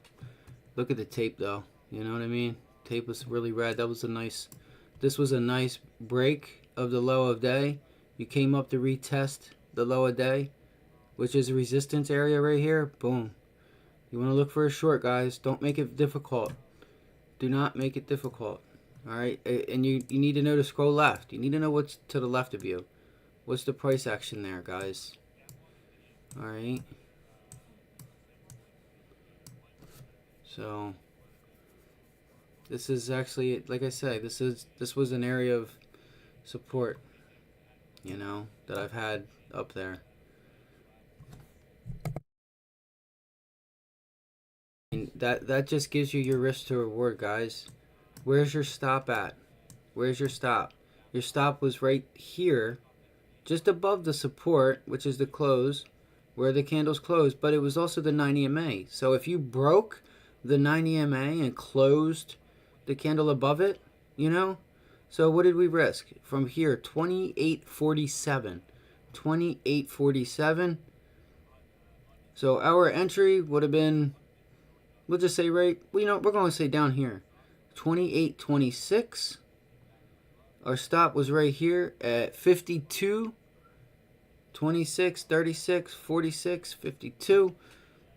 We'll call it 40 cents. Fuck it. It's like 30, 28. All right. You got your somewhat extension, but look, there's low volume. So you see things like this, you're taking a piece off because we're in here. All right. You're just taking a small piece off. But that's why you got to just, you know, you got to read the level 2. You need to learn how to read the level 2 and the amounts that are coming across. And then this is the orders that are getting filled. And at what price and what time. Time and sales. Alright, so, you know, that's all. If you wanted to take the break and retest there, I wouldn't. But, you know, I'm just trying to show you guys how to do this. This was nice. Look. Shit. This was a really nice break and retest. You sold off, hit the trade line, break, retest. You're retesting the initial morning low. You broke it, okay. Did you break it on high volume? Kinda. Not high, because this is high. This is high. Like, is it anywhere up here? Is it a 500,000 share or candle or more? Is it a million? You know, is it a 500,000 share candle? These are the things you need to know. All right. So just sellers are winning, guys. Now's the extension. Like that. This is it. Now it's gonna get liquidated. It's extended off of that 9 EMA. Look at it. You know. So you guys gotta look. 4,000 buy order. 4,000 shares at 28 something. Guys, do the math on that and tell me, you know, what a dollar movement of a nickel, 25 cents, you know. If they can handle that, the size, like, look at that, a 6,000 share order, you know. They're thinking this can hold support. There's a big buyer there. I think that was the biggest buyer that I have seen. Do you use level 2, which is this? Do you use the tape? Do you know what orders are being filled at what price and the size? Because it's very important. It tells us. It helps tell the story. This is just your toolbox, guys. You know, this is your toolbox. This is your tool. These are the tools in your toolbox. This is a tool. Like, learn how to read them. Learn, like, you have to. You have to. If you want to be good at this, if this is something that you want to do, you have to get educated. You have to learn how to do this. I'm getting back to work, guys. We got one good trade on AMD. Alright, that was a beautiful trade. I'll be right back. I'm going to get something together.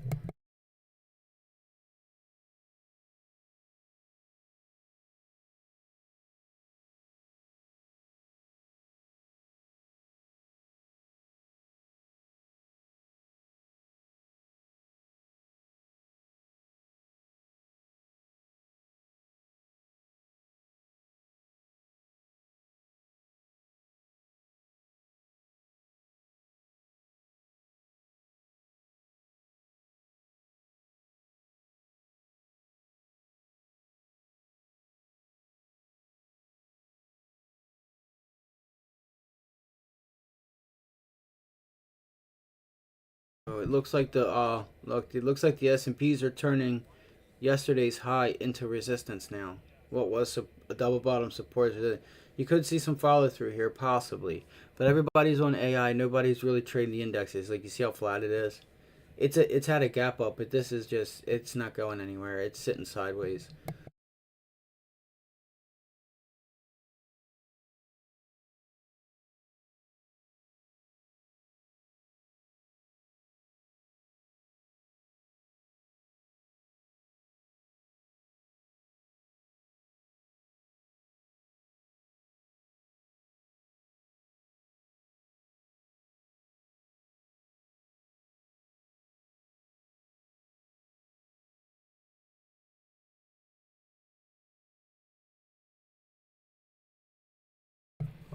So I was thinking in AI. I want to watch this, guys, because that's 6,000. There's a big buyer there that's probably taking profits on his short.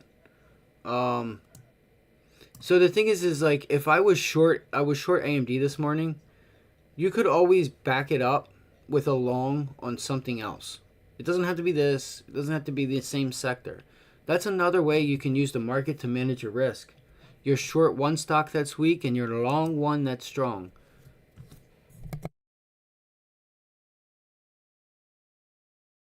And that is, just in case you don't know, that's called hedging. I know you guys know I'm kidding, but what happens what happens more times than not, guys, is that you win on both trades. You literally will win on both trades if you know what you're doing, if you do it correctly.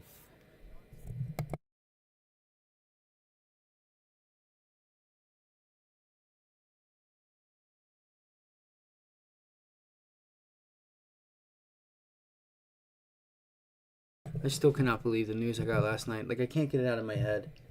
Like this is why I'm yelling at the microphone. You know, I don't know what else to do. You know.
It was weird. I'm here, guys. Sorry that I didn't know what was going on. I didn't have any of my moving averages or anything up there. I probably won't be here long today. It's hard to say. So we've already had the short on AMD off the open. It was nice. It's working itself back up again. Just stick to your levels, folks. Don't make it more difficult than it has to be. Um, that's all.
keep an eye on AMD, guys. You're holding. This is an initial morning low. All right, you're starting to hold higher lows. You know, that's a hold of VWAP. And just it's right around it. All those prices are converged together.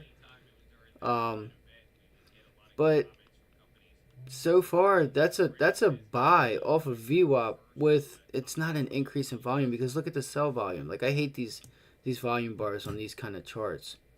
You know, that's an increase in volume on the way up. So decrease in volume on the selling like it's see watch what it does here at VWAP. You know, watch what it does here on VWAP. This thing could just wait all day and then not break down and give you an afternoon squeeze into tomorrow, guys. That's also a possibility. It can act like a small cap.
I don't know if some of you guys know or not, but man, Carl Icahn, guys, what? This is a complete liquidation, guys. This is him buying Bed Bath and Beyond or something like that, guys. Look at this, man. And he's somebody that you know that I look not that I look up to, but who I have respect for in this field. There's just Carl Icahn just tells it like it is. So yeah, this is just a complete liquidation, guys. I know there's been some stuff going on, but damn, guys, that's crazy.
Oh shit, I missed it. S&Ps are coming back to VWAP. See what happens here.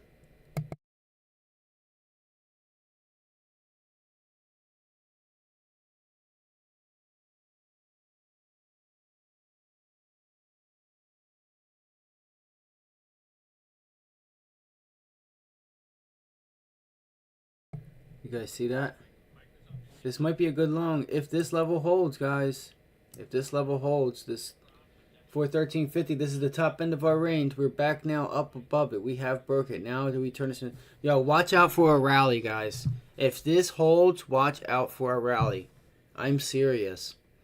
You can always get a failed breakout and a breakdown, but guys, you have to see we have a gap fill right here. We have a gap fill right here at. See, we're already almost there. So I would watch, guys. I really would. If this whole level holds, you may get another run. Quite possibly.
Um, I think this is your key area here, guys. This is it. This pullback right there. Watch.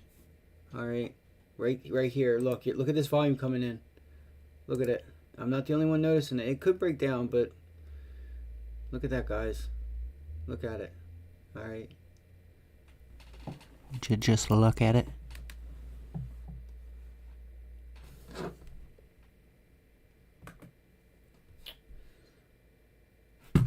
Not sure if you guys are how far you guys are behind or not, but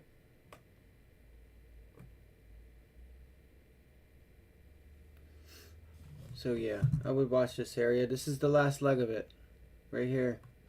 That's your last leg. There's probably your bounce higher, guys. Could potentially be your next bounce higher.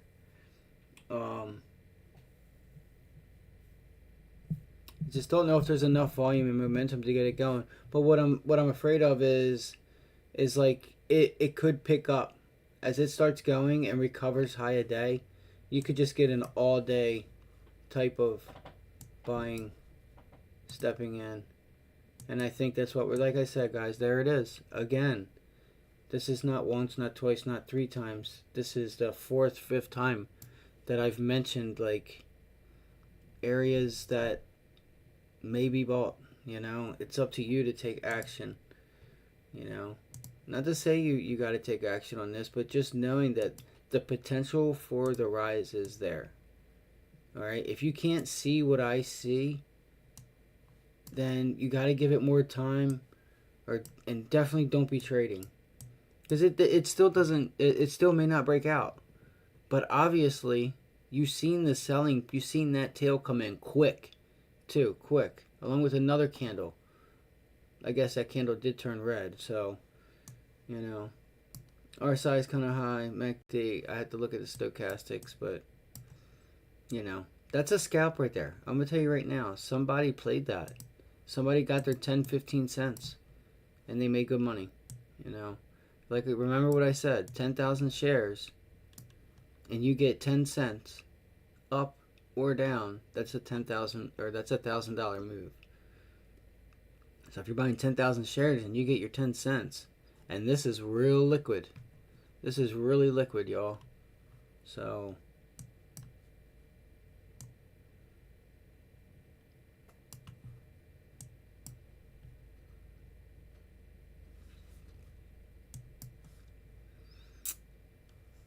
I just said that because I didn't, I want to put it in the perspective of the mathematical equations that go with this stuff. Not that I think you'll ever see a 10,000 order, because you're not going to be able to get a 10,000 order in, and you're not going to be able to get in and out of a 10,000 order. Possibly you could, but it's very unlikely. Why is this doing this? No. Let's go up here.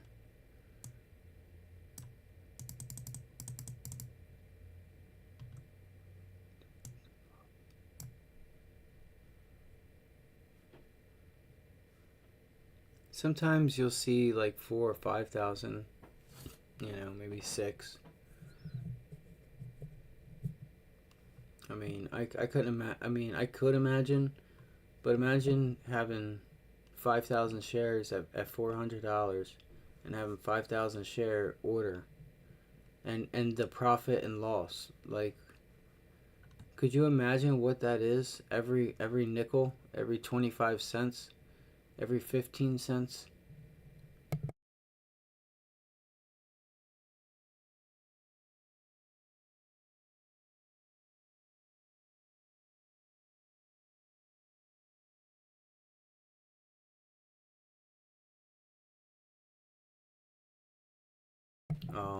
Watch. I wonder if the shorts start biting here. See if it comes down. See if this candle starts to sell off. No, there's the pop, and then you might get a squeeze. It was just a fake out. Yeah, it's a little shake and bake. That's what we call a shake and bake. That's why you don't prematurely sell things. That's why I say, like, when I want something to close and hold above VWAP, I want it to close above VWAP and hold it. Like, there's a reason why I say that, because a wick up and then an immediate rejection is telling me that it's the sellers are stepping in there and it's rejecting that area. It's not getting there and staying. It's getting there and coming the opposite way. It's coming back down. It's rejecting that price. Sellers are there saying, I want out of this.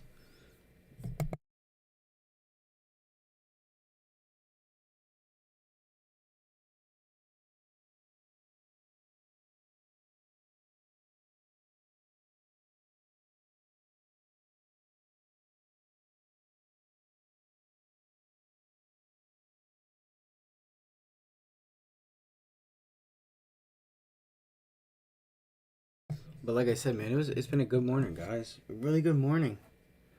You know, nice easy trade on AMD short. You know, it was just easy because we just, you know, we don't overcomplicate things. You know, here's our stop. It gets above this and closes. We're done. We're gonna wait for it to break out and pull back and look for a long. If that would have been the case, we would have taken our small loss because our entry is really good. Sorry, I used a 1 minute. I used a 1, 2, and 3, 5, 15. I use them all. I traded off the 15-minute yesterday on that SPY call. I think it was that I was broke even on. I think because of commissions, I was a little red. But that's a good loser right there for you. That's a good loser. That's how you stay in the game and not die by 1,000 cuts. So we were short because we didn't get above. Like we have this area on watch. We got it on watch. Does it hold here? No. Look at the wick tails. Look at it. Boom. Tries again. Boom. So you just gotta take. It takes time. It takes a little time, and you can also speed up the time by putting in the work and studying these candles and really just not using your brain to think about. Just like you gotta feel it. You gotta just feel it. Like honestly, as weird as this sounds, and you know, like if you've ever been that way where it's just like instinctively you're like, go short, and then you wait. You never go short. You just overthink it, and you're thinking, and you're thinking, and you're thinking, coming up with all these different possibilities instead of listening to your gut feeling that you have reason for it. Your mind and your gut has reason for that, you know. So only for it to go do what you thought it was going to do, and then you're kicking yourself in the ass because you never made the trade. If your mind's telling you something like these longs with Tesla, a couple other ones, put a small piece on. Just get a small piece on. You don't have to go in with 20 contracts, 10 contracts. Throw 5 on, guys. Hell, buy 3. See if it works. Put on 3, see if it holds. You know, buy in the strength. All right, it's working out. It's working out in my favor. And know where that area is up top. You know, where your resistance is. Just all you have to do is just make sure your stop, like where you're going to consider the trade to be a loss, you're going to admit failure, like just admit you were wrong, the stock didn't do what you thought it was going to do. Just stop out there. Move on to the next trade. It's going to help you out so much. It's going to make life so much easier. I just can't stress it enough. Triple top here, guys. All right. Usually, if it stays and heads for this again, usually it is 4 and out. Now that's on a like daily chart or like an intraday chart with like an hourly half-hour chart. I have not seen one in one day, like on an intraday chart. But I also seen on Apple it was the cup and handle, beautiful cup and handle a few years ago in the summer, intraday, on the 5-minute. So anything I think is possible. Just watch. I don't know if it's got to do with psychology or what, but 1, 2, 3. I'm getting fucking tired. But I really pray that everyone can, you know, find their way. If you guys have any questions, please feel free to message me. If it helps you out, message me. Stop losing your money. You work hard for your money. Again, I'm going to refer this to football, baseball, the UFC. Are you going to get in the ring with Conor McGregor, and what are your expectations when you do? Are you going to get in the red with Khabib? He's one of the best. Do you think you're going to win that fight? Like, do you think you even stand a chance? Do you know the techniques and stuff? Like, do you, like, understand, like, when they move and position their body, it is to put you in a position to, it is to get you off, either off balance or a way for you to get, like, you get caught slipping. They put you where they want you, and then you got tagged. Because they're also quick. They're not slow. You know, them boys can get out of their own way, and they're quick with power. They're trained professionals. So you guys got to learn. If you guys want help, I can help you. If you want to be a trained professional and take a short here, and we're out, like, we've taken a piece off here through the low, like, through the opening candle, which was down here, but, you know, where the candle closed. We're taking a piece off at VWAP in case we know that institutional buyers buy at, well, they buy under and sell over top. Like, that's what they want. Doesn't mean that they do it all the time, but for them, that's a win. Like, so we got that, man. We took the short. It worked out for us. And look, when it came down, what'd it do? It retested VWAP, guys. But it never, like, broke VWAP and then came back down to test it and closed over top of it, on top of it.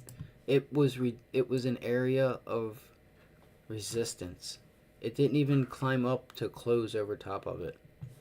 So, you know, you just got to make it easy. There's your risk to reward. It shoots up, you're out. Put a stop loss rate just above it. Give it just a few cents. You know, give it what you want. You know, or don't. You know, stick to your gun. So, you know what, this motherfucker touches this level, I'm out. As soon as it gets, like, going to it, I'm gonna sell my stuff. But that you do stuff like that, you may not, you may not keep yourself in the trade for when it does work, because then it only goes up, pokes its head there, and then reverses real quick, and again the shit's back on, and you've stopped out because you didn't say, let me see if it closes up here. Let me see if it sticks that level. You know what I mean? Because if it closes up there, that means buyers or sellers have stepped up or down, whichever the case, whatever kind of case we're talking about. Like for this instance, that would be buyers stepping up, sellers stepping away. All right, the sellers might start saying, all right, we're holding this. Where's our next level? Next level, 123.40. We're going to start putting positions right around here. 123.30, 123.35. You know what I mean? So you got to think, what are other traders doing? What is going on, you know? Everybody sees this. Everybody sees this double bottom, guys. Everybody sees it. So what's the plan? We're holding. What do you think shorts are thinking right now? They're still here with the volume selling, guys. You know? So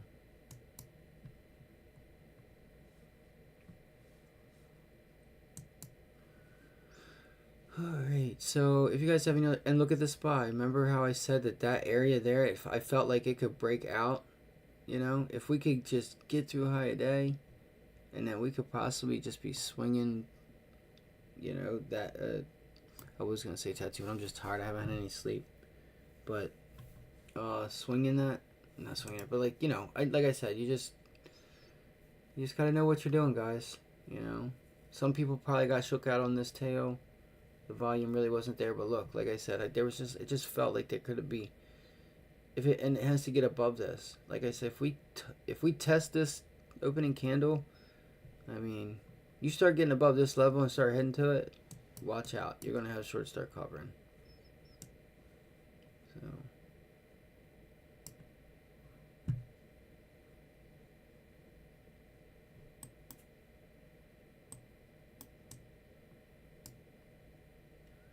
Oh shit. Alright guys, I'll be here. If you guys have any questions, please put them in the chat. You know, I'm here to help you guys. I'm here to help.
And what did we say, guys?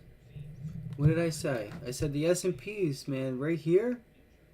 If this holds, you could just see a rally into lunch and possibly to the afternoon, guys. If that level holds. What's going to back it up? The market internals are getting a little softer. They're negative. They're negative. That I don't like. Alright. But that doesn't mean the SPY can't move. That just means there's going to be no continuation. Um, in Turkey, I don't know. I'm just tired. I haven't had any sleep. Like I said, my just had some family stuff last night. And my cousin, it's just really sad. So we got the phone call late last night, and then we were up for a while. So don't mind me. I might be done soon because I've already. So this was the gap fill I was thinking that we like might have an issue with. Um, but no, we're not. We're continuing the climb, guys. But yeah, we found out a little late last night, so I didn't sleep much last night with finding out about my cousin. They always gotta take the innocent ones. That's all I gotta say. The ones that don't deserve it. It's unbelievable.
Look at the increase in volume, guys. That's what I mean. I said once this thing could get going, watch out, because they might start covering.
I'm watching a couple things here, guys. I'm watching AMD. We could possibly get the long. This is what, you got to watch though. This is where your sellers were. All right, they've lost. Who is in control? Who is in control right now? Seems like the buyers are in control. Nothing but a pullback, double bottom on support. Let's get it. This is your risk to reward. Don't enter yet. Wait for the break and wait for the test. Wait for the test to here even. This is my level. It may not give it to you.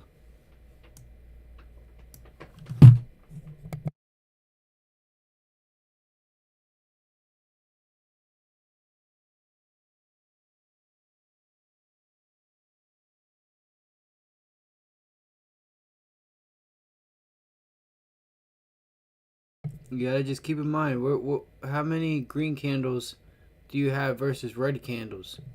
You got a whole lot more red candles up here than you do green. Okay? So, this could still be a failed breakout. This is like, we don't take it. As soon as I'm getting ready to take it, I'm gonna let you know. I'm gonna let you know my entry and where my stop is. And I'm not changing my plan. I'm already green on the day. We don't give back. We are here to make money, not lose it. Only grade A setups, guys and gals. MACD making lower highs. Stock's going up. MACD is going down. That's bearish divergence, not bullish divergence. I love it. Sorry. I just feel like I'm just talking like to somebody that doesn't have a brain cell. So I apologize. I'll stop. Because it just really irks the shit out of me when somebody says that the market's a scam. Like, you think the biggest banks of the world, this is where they go with your deposits. All right? They're still in and of existence, getting bigger and bigger and bigger every day. And you ask them if the market's a scam. All right, guys, let's focus on this trade, guys. This might be a failed breakout. All right? Fuck. Note you got to watch level 2. Look how fast level 2 is going for 12 o'clock for lunch. All right, so I was also wanting to watch the SPY there, but now I want to turn my attention to AMD because there's a catalyst. Is that the break and test? You want to see green? Nope. You know what I mean? It can still, it's not one price. Again, it's not one price. It's an area. So, what's VWAP doing? VWAP was curling, like headed down. What's it done? It straightened itself out, and now it's actually pointing upwards. So that's strength.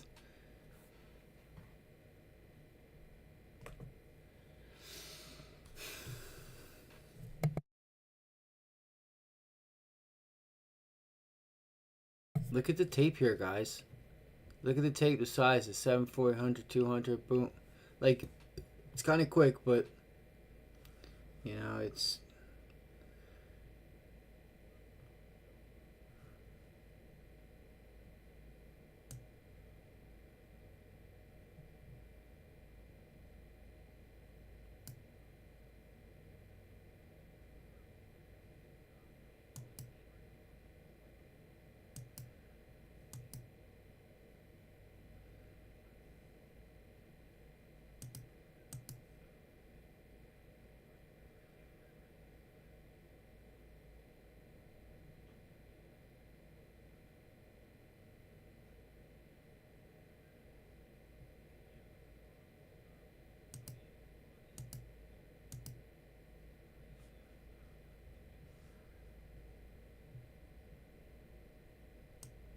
Like, there's that 11. It just popped up on the ask, and then it went to the bid.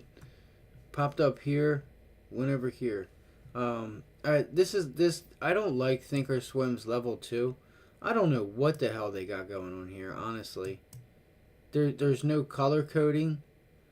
Like, this don't make no damn sense. It doesn't at all. Like, where are we at? 111, 113, 14, 12, 13, okay. It should be on. So that's 116. So that's the worst bid to buy. That's closest to where it's at.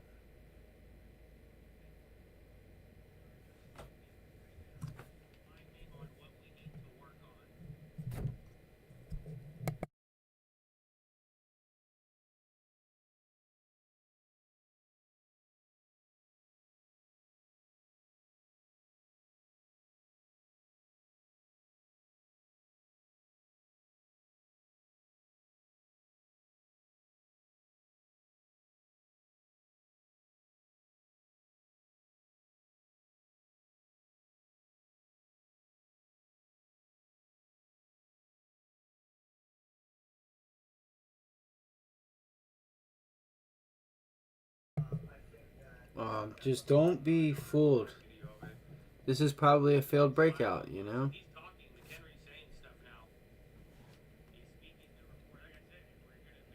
There's a few different things going on right now, guys. Um, there's a few different things going on, so watch. Like,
Watch if that's the field break on AMD. I'm just looking at a couple of things.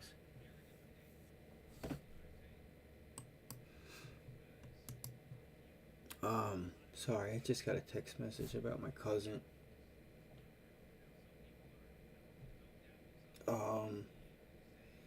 So yeah, I'm right now. I'm trying to figure out what my move is for the SPY. You know, where do we go? What are we gonna do? I mean, the MACD's right at the zero line. I want to say this breaks. I should get this stuff on camera.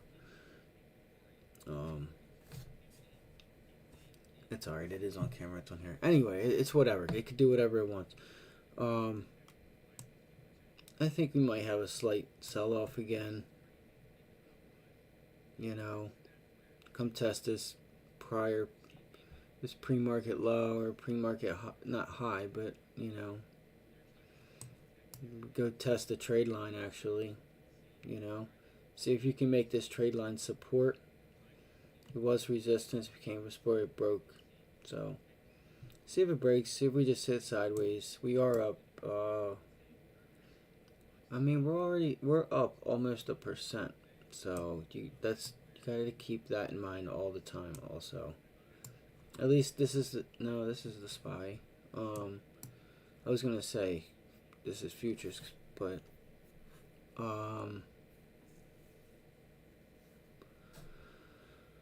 see if this trade line holds on the 50-day. So you did have an increase in volume on the 15-minute. All right. It's not really, but I mean you had an increase in volume to the buy side, but Alright guys, so a couple questions hold here. on, sorry. So yeah, I'm just trying to figure this out. Say we pull back, just see what the trade line does. You know, I haven't ran a fib from here. I wouldn't do it to there because that's not to here at market open, from the low to market open. Come here, baby. Come here. So yeah, I'm just trying to figure some stuff out. AMD right there, guys. Like I said, I was looking for a failed break on AMD. I'm looking, it doesn't. They're just hanging on to it. They're hanging on to it. They're not letting you get short, and especially for options. Like if you want to short it, that's better off. You don't have to worry about time. Options you got to worry about price and time. You got to get the timing right and the price right. Just shorting it, you can just get the price right. You can sit on it and you're not losing money, premium or anything like that. And you just set your stop. Now, will you make as much money depending on the capital you have? No, you won't. But if you have enough capital to make it worth it, you can still make a whole lot of money. Go short. See if you can short 10,000 shares. Make sure you're comfortable with it. But I'm just saying I wouldn't suggest puts. I would just watch. I mean, this high day could start to hold now, right here.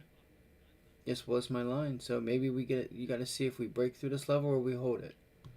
We hold this level, quite possibly see an upside afternoon into tomorrow. Those are my thoughts on that. Like I said, the SPY, I'm still trying to figure this damn thing out. There's nothing even to figure out. I feel like I'm a little Elkton rat with no fucking brains. Excuse my French. But yeah, there's nothing to figure out with the SPY. The SPY's sitting in a range. That's all it is.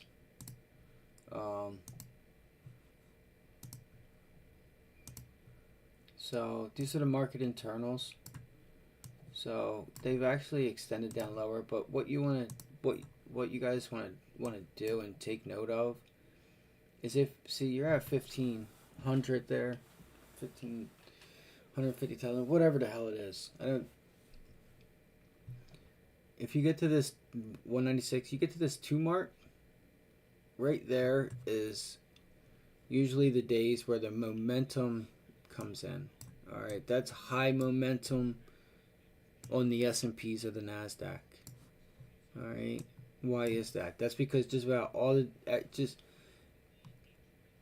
just about not every stock. Don't get me wrong, but like more than the vast majority of stocks are headed to the downside, and then you use it along with the advanced decline line. Like this is your volume. Is the volume to the upside or is it to the downside? Okay, when you get that, and then and your advanced decline line, which is stocks making new highs versus stocks making new lows, and you get that also down here in the twos, that is volume selling. Stocks are selling off. Like it's not, it's not like there's some sell volume, but there's not enough sell volume. It's just buyers aren't there, and the stocks are just still flat. So you just kind of gotta. It's what I use. There's other things you can use along with it, but they help. They give you an idea of what the overall market's doing. You know, so you could always just go to like.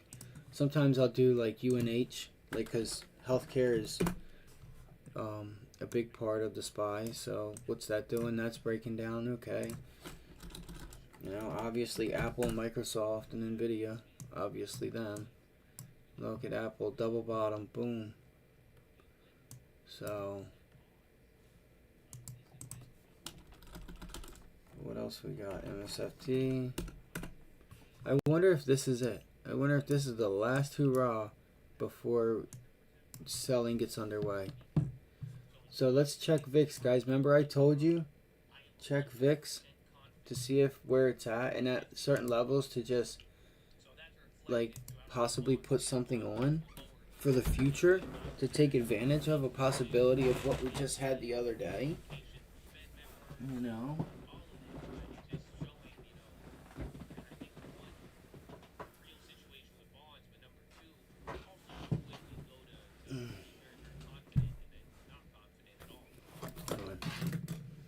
Step on the keyboard, please. You gotta think about it. So that's the little girl here. This is the little baby. This is my baby girl. Say hello. Say hello, Bean. This is my baby. Hello. We say hi. We say hello. Yeah, you say hi. Or you say, hey, sweet girl. That's my little baby. That's my little baby girl.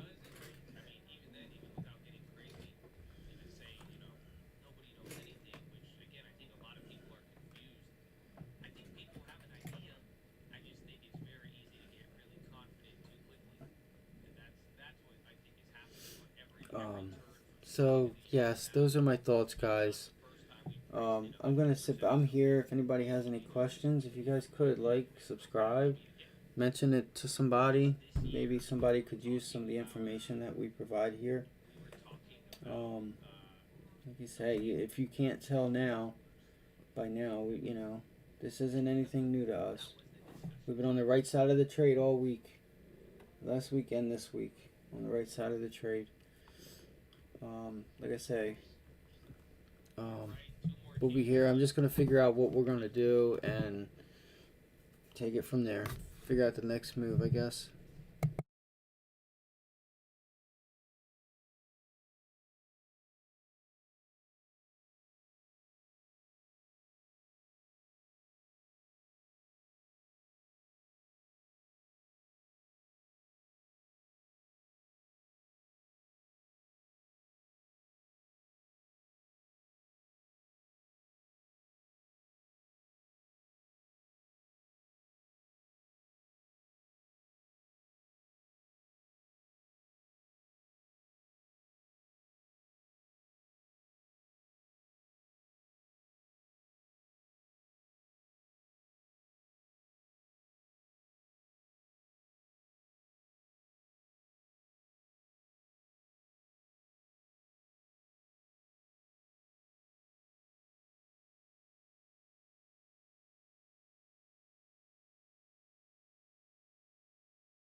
Um, guys, watch this level here.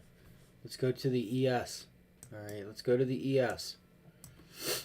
Look at AMD. AMD's breaking back down. Still has to break this level and give you like solid volume, solid momentum, or else there's no reason to take the trade. Unless you want to just get ate up, if you want to get some time on it and still pay more in premium because the premium is higher, you guys get it, you know. If you don't, then put your damn question in the chat and come learn what the hell to do. All right, ES.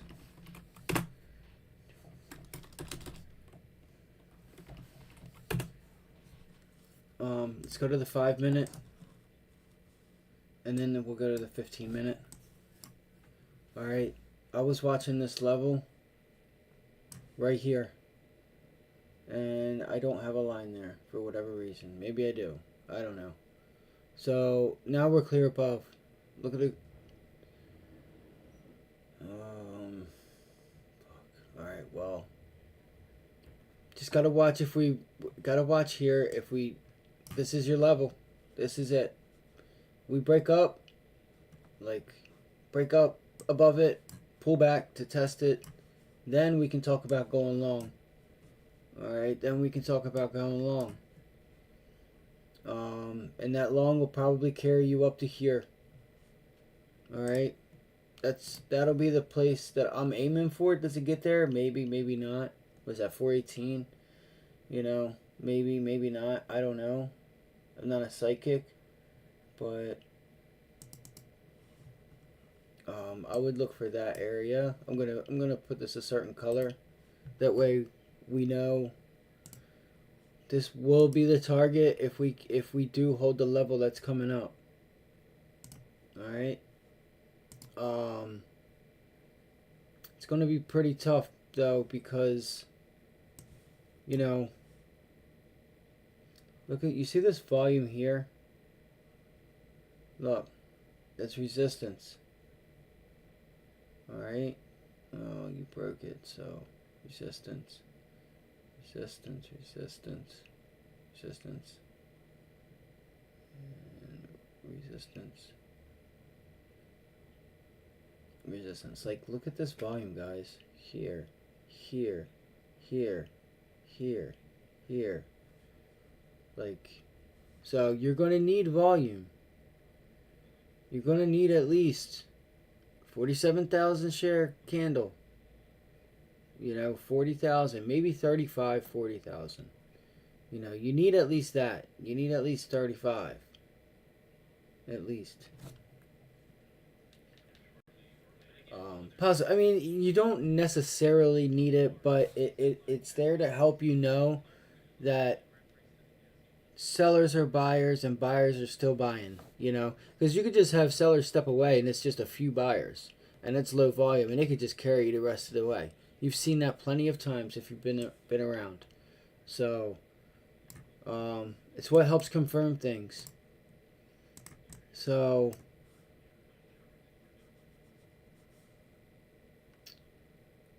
again, I told you it was going to be tough.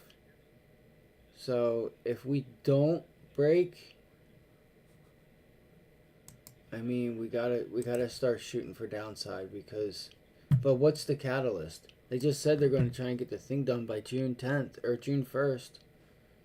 So if that's going to be done by June 1st, what do we have?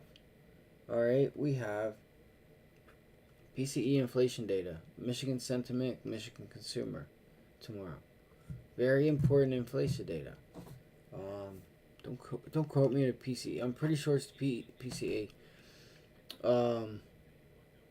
It's not PMI, I don't think. Again, like I gotta get. I'll sleep when I'm dead. How about that? I don't need any sleep. So that right there is what I'm looking for. So let's go to the SPY. Sorry, let me not get off track. Come on, you piece of shit.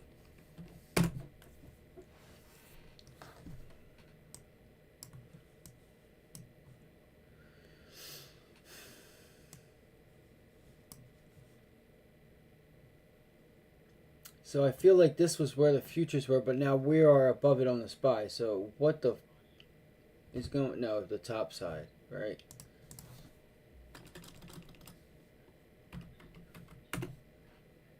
I'm gonna make some coffee. It's 1:30. We still got power hour to go, guys.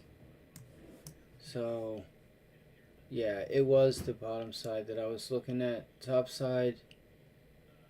So it's a double top to an extent. It's a flat top, double top. This is a flat top here with a double top later on. Sound like some hillbilly ass fishing shit. Sound like somebody truck driver or something. Flat top, double top. Say.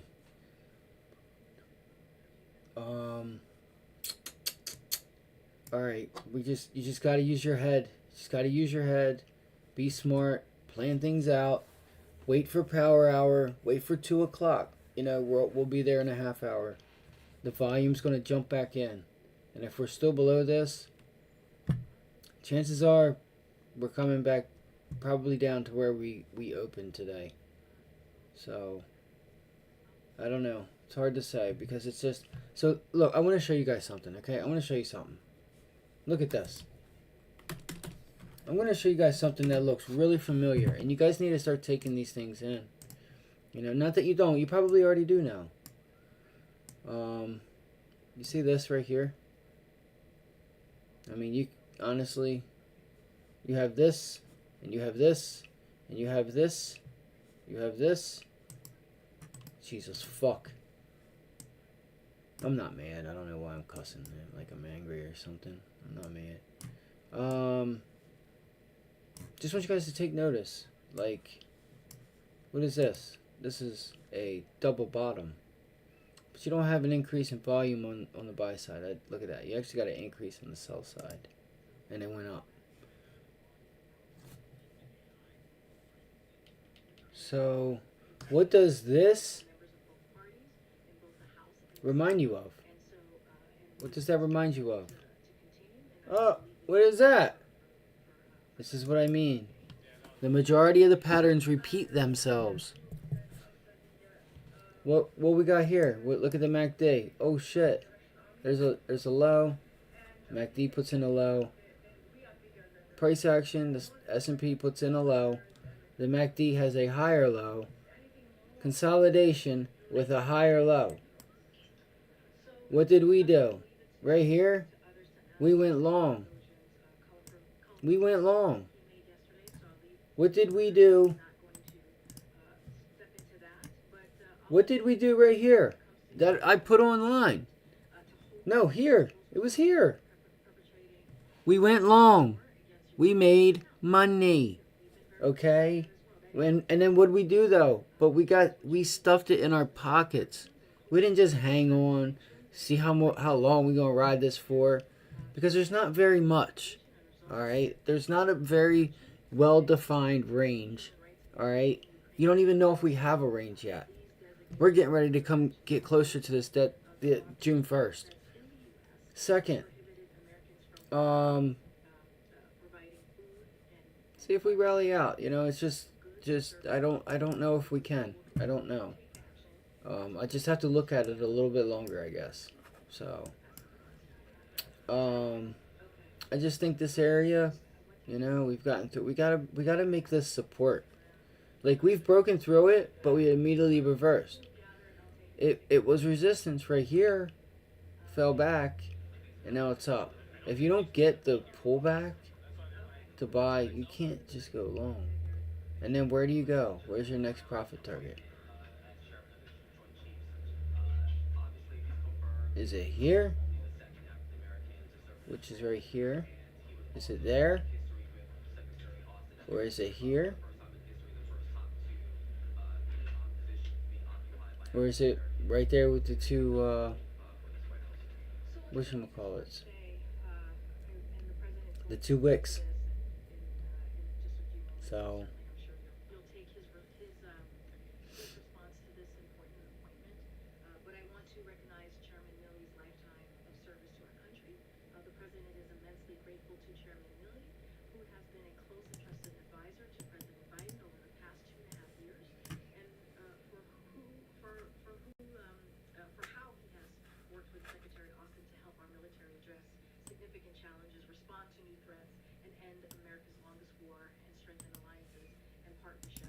We're already talking about ending the war. And you finally admitting.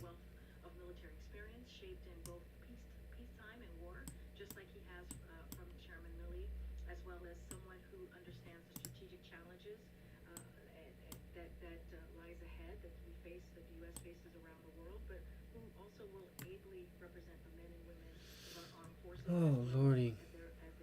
Fuck. I hate being so tired.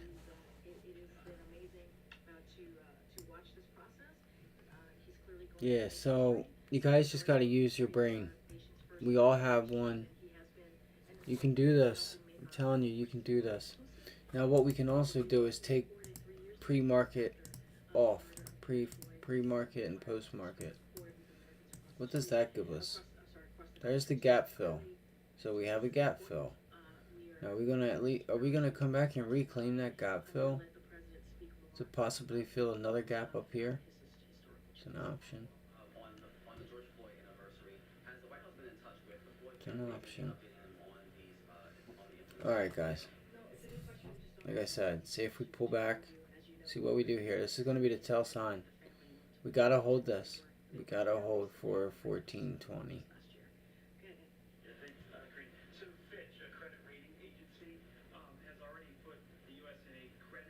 Jesus Christ.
Keep an eye on AMD.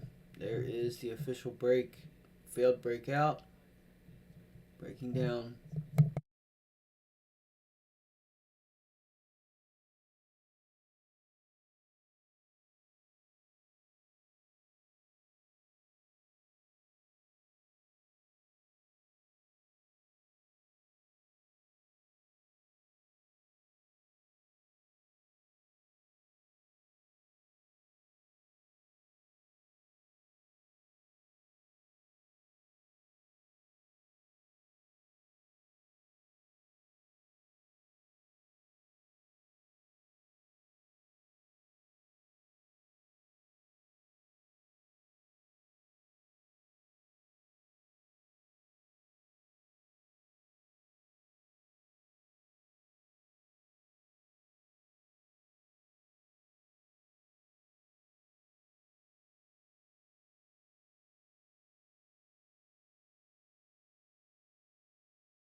If AMD goes without me, I'm gonna go make some coffee. I just have this weird feeling that it may start to try and break down here. It is what it is. It does. It does. I've already got mine this morning. Haven't put anything else on.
So 415 is our target, guys, roughly.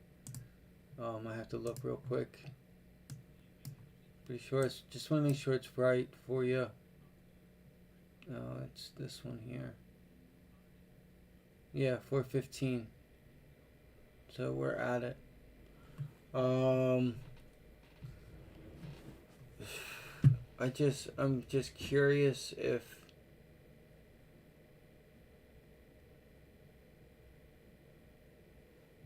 I don't know.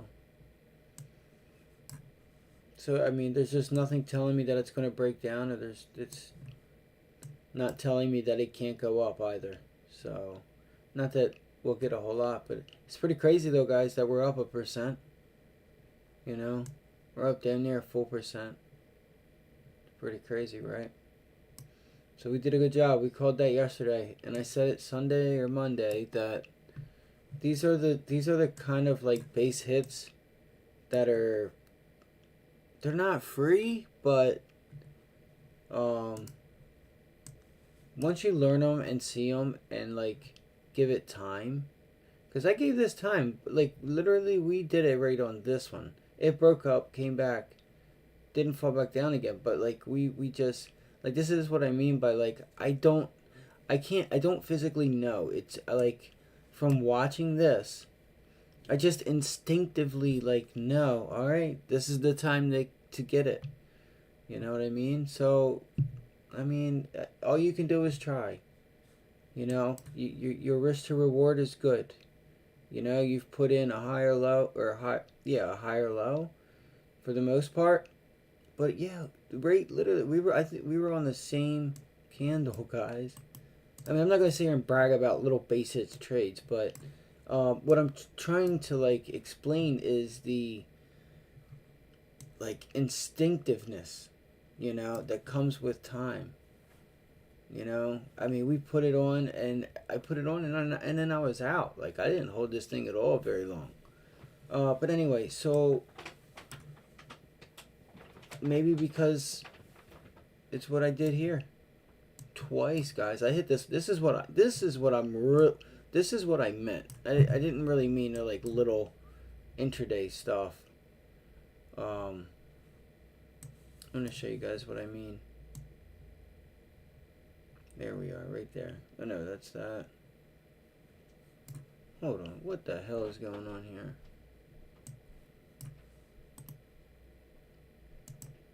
Am I on the SPY? Yes, I am on the SPY, right? Okay. There it is. So you see what we have here? I've already went over this.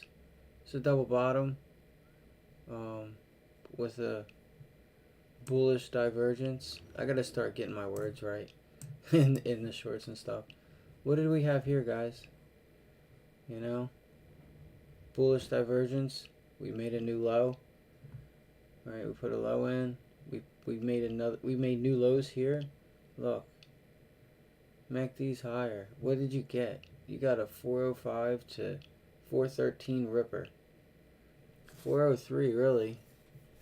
You know, what'd you get here? We did it here too. Look at this. Stock puts in a low. MACD does too. There is your second one right here. Alright, another new low. Higher MACD. Another new low. Higher low MACD. We take the long. What do? Take the long, and that was for the same amount, just about the same amount. Call it 403, 404, call it 404, call it 405 to damn near 413 top range, 414 top range, $10 move, guys. You know, so that's kind of what I was meaning when I was saying it last week. Now this little guy, I took it. You know, it didn't. I knew it wasn't gonna give me much, because it wasn't like.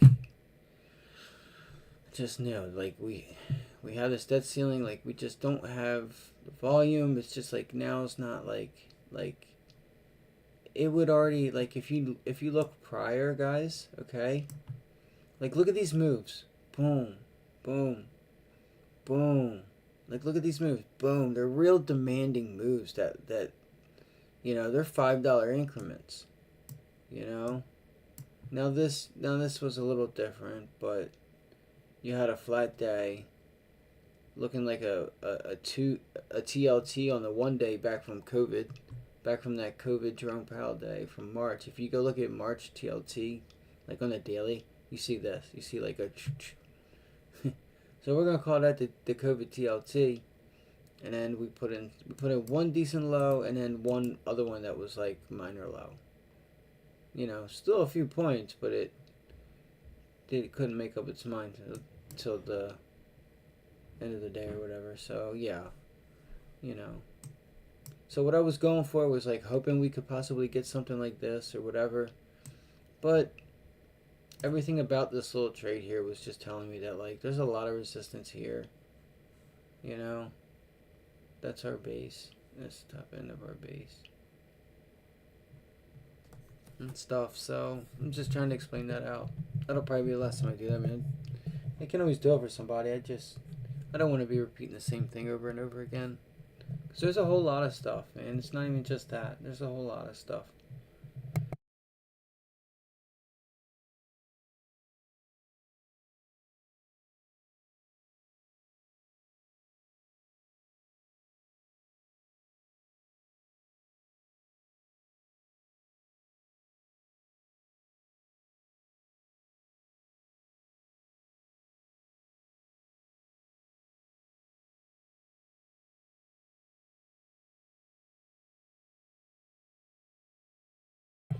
I'm gonna go make a cup of coffee real quick. I'll be back. I think Joe and them, the way he's talking, they might say that they're getting ready to come to a deal. If they do, watch out.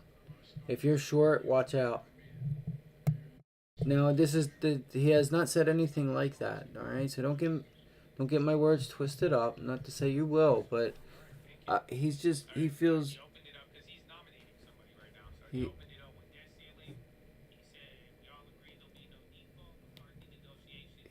he's talking real like demeaning, like trying to come across like we're gonna get it done.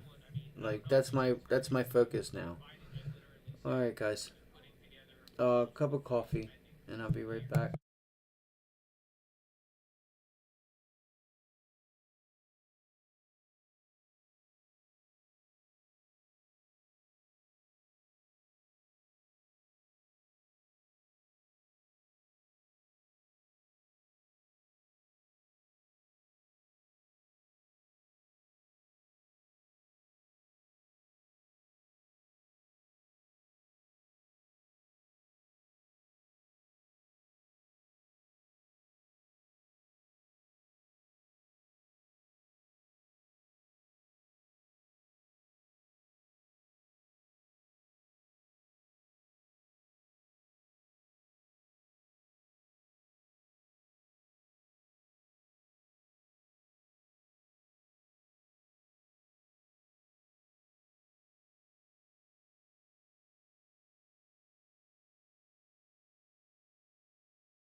What I tell y'all? Didn't I just say I'm gonna walk away and it's gonna fucking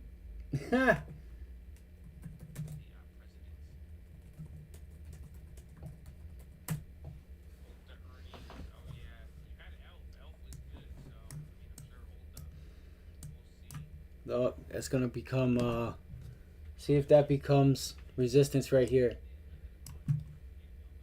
This is for all the let's say why didn't it become support? Let's go to the ES. I'm gonna take this actually to one screen. So it's not like we got a whole bunch of people on here that are watching.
All right, this if this level breaks here, guys, if we break here, look, and look at them buyers though that came right in. So seller stepped in too.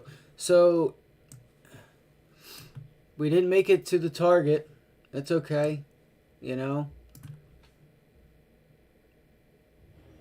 It makes sense, not really, because there's not much structure here. That's why I put it here. This was support, resistance. So it's just a failed breakout. It is what it is, you know. But we said here now. Here comes your 9 EMA. So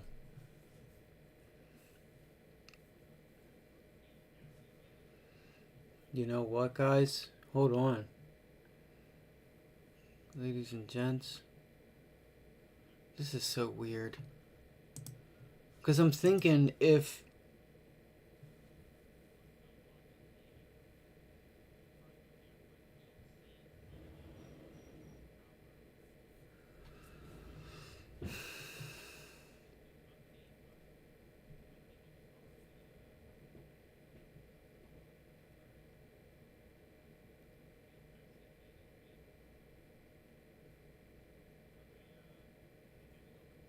I don't know. I was just gonna say this level right here, guys. I was just gonna say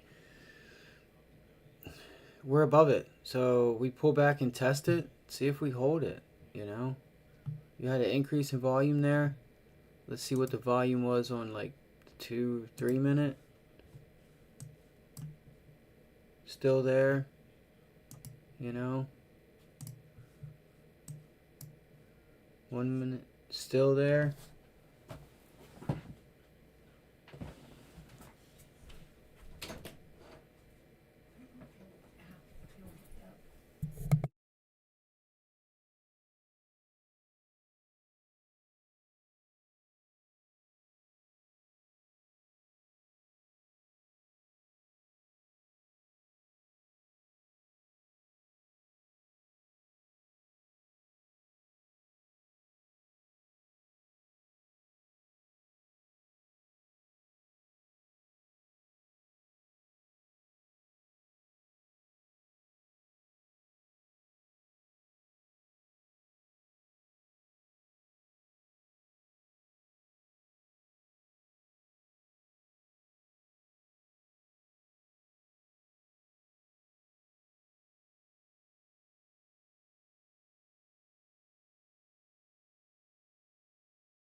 What's up, guys? What's up, girls? If there's any girls here. So, what? You could get a short squeeze here if AMD has not broken down. What I don't know. I'm on a 5 minute time frame here. Um,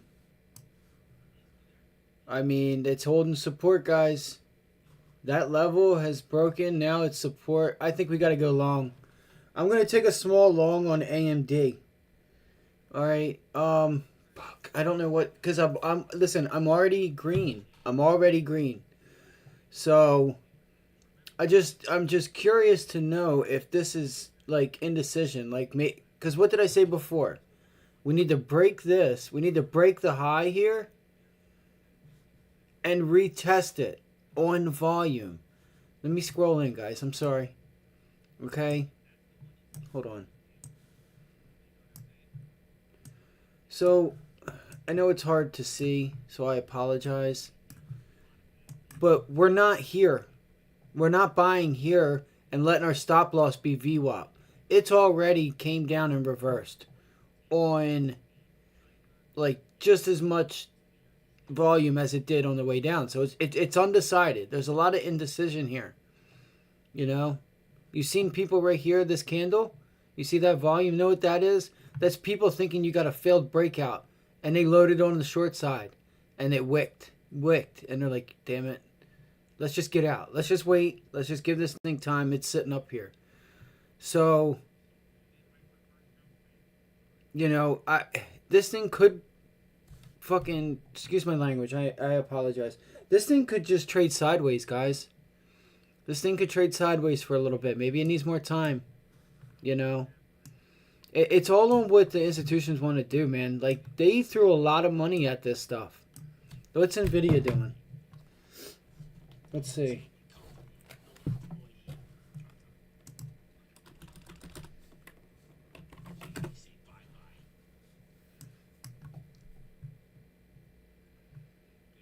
I mean, Nvidia looks different in a way because the highs are not above the, you know, the post market of yesterday. Like AMD's, this is AMD, and then this is AMD today. It's up here, not down here. So I feel like I've seen these setups before so many times. So that's what I'm looking. I see some. If I see anything, I'll be on. Like I say, I'll be right here. If you guys have any questions, anything, hit me up.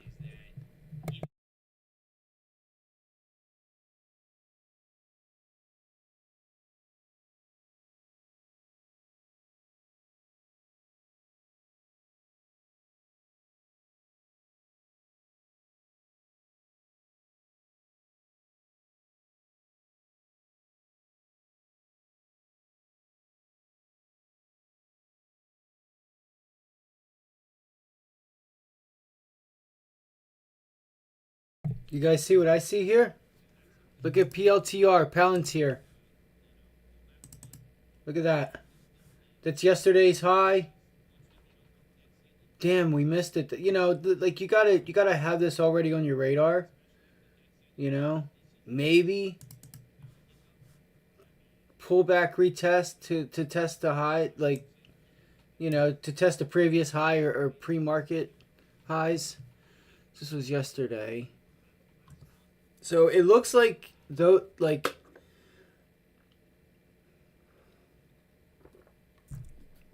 because you still have the China stuff. So it looks like not only the AI sector, but the technology, like the you got like I don't want to say like cloud service or VPN. You know, like just the protection, um, viral protection. I guess you would say. I don't know. Like I say, it's been a had a pretty upsetting night last night because of some news that came in with my cousin. I'm still just can't believe that. Still cannot believe that it happened. You know, I still can't believe it happened. But anyway, um,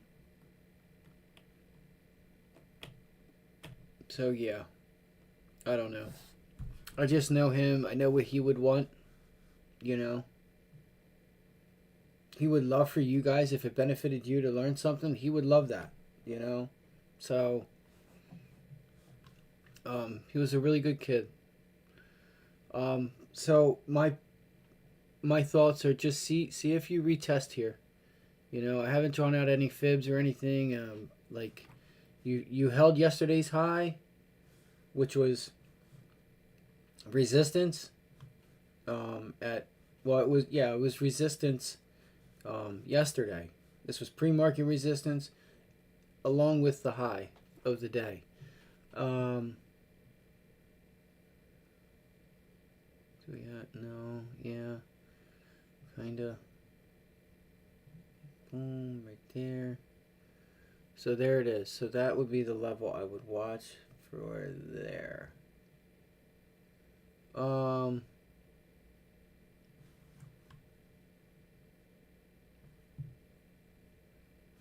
Where's the open at? Or where did we open? Open, close. I don't know, man. I don't know, guys. It all depends on the kind of momentum that we get. If it holds, I mean, you just get, if this volume continues to increase like it is, it's going to extend. It should have no problem extending, especially if it brings in the volume.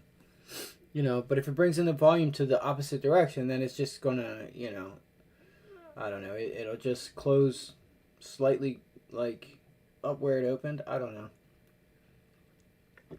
I mean, I don't know what, like, it's going to do. So what I would do with PLTR is I would just, if I'm looking for a trade, I'm looking for it along. There's your trade line. So this is the low. All right. Fuck, I didn't want them that far. What am I doing? See, that's not going to work.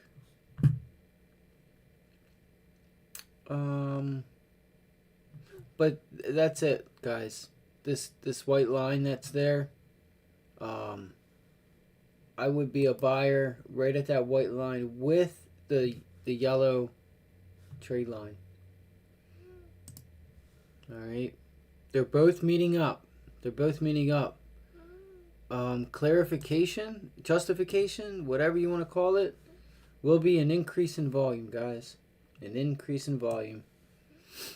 You notice how, like, see how the volumes, like here, like this whole area, roughly average, that's an average of 2.4 million shares traded in those minutes. This is a 1 minute or a 5 minute candle. So there's been an average of 2.5 shares traded, 2.5 million shares traded each 5 minutes just on this stock alone. But look at the volume. See how low that is? Lunchtime we got down to freaking 600,000. Call it 60,000 or 600,000. But I think it would be 600,000. So this, like, and this just goes to show you the liquidity that we have in the United States market.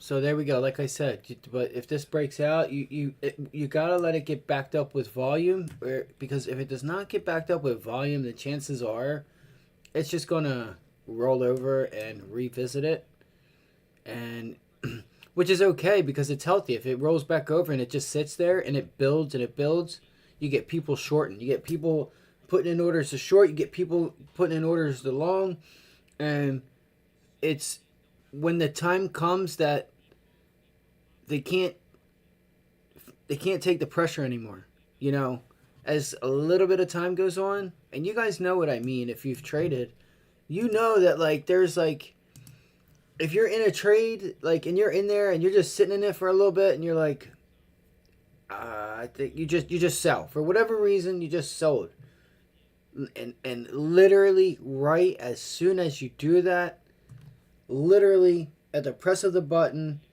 from looking at the button or hitting it on your keypad, the mouse, whatever, and then you look up at the screen only to see it literally just went right after you sent your order in. That is because of the timing of the, if you can personally feel that, trust me, the market makers feel it too. They know that. And what it is they don't have to feel it. They just see all of your guys' orders come in at the same time, and they're like, that's all we needed. Thank you. And they run it. They run it up. Because you couldn't withstand the heat. Nothing was wrong. The stock wasn't going against you. It was just the time. And it started to play games with you. You can use 3-minute candles to help with that. If it seems like that happens to you often. I'm just trying to help people, because there's different things that people struggle with. And I noticed, because I've had it. I'm not perfect. I'm not a computer. I try my best. I try my best to be a computer. I show you guys the videos that I do, and I do try. And putting it out there helps me be honest with myself and do what I say. Like, I do it anyway, but it's even more when I see something that I think is great, and then I want to load the boat on it. And then I put myself in a situation where I'm getting where my mind starts going, because I'm still a human. I'm still a human. Now I can put trades on, but when I got a $5, $6, $8, $10, $20,000 order going on for a daily, and it's a Friday, and there's $2, $3, $4,000 flipping back and forth green to red, and I can't click fast enough to make sure I put in the green. I don't do that anymore, but I've done it. And I've done it a few times that I do not want to feel that way anymore. I don't want to feel that way anymore. That is the closest thing you become. You will feel the closest you have ever felt to probably killing yourself. The depression, the not eating, the sickness that comes with it. If anyone has taken a big loss, I'd like to hear about it. I'd like to hear about how it felt. If you still remember that, and if you're kind of happy that you did get that it happened when it happened, and you were able to move on. If you were able to move on, I hope everybody was. I think everybody's had at least one or two pretty big losses that when they look back, they're like, why did I do that? I should have not done that. For whatever the reason. It's human nature. We're human. We are not computers. We can be, and that's my goal, is to try and help to show you guys to be computers. So yeah, how did it make you feel? Were you depressed for a week and you hid it from your family or your girlfriend, your loved ones, your kids, whatever? Because it's serious. I mean, you want to talk about 2008, you want to talk about things happening. People have killed themselves, and I'm going to go on a limb to say that it probably still happens. But it happened more in 2008 when everybody lost all their things, and people were jumping out of windows because they felt like they had nothing. They worked so long, so hard, and to get where they wanted, and it was wiped out from under them.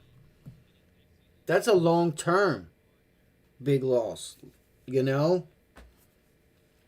where why I don't know you didn't have stock, I don't know. Maybe they couldn't sell, maybe they just didn't know. They didn't know what was coming ahead of them. It just came up like that. It just happened. There were people that took their own lives, and it's so sad. It's so sad. I don't think anybody should take. I mean, we just had the guy 2 summers ago. He took his life because the screen said that he owed Robinhood $400,000, $500,000, $600,000, $700,000.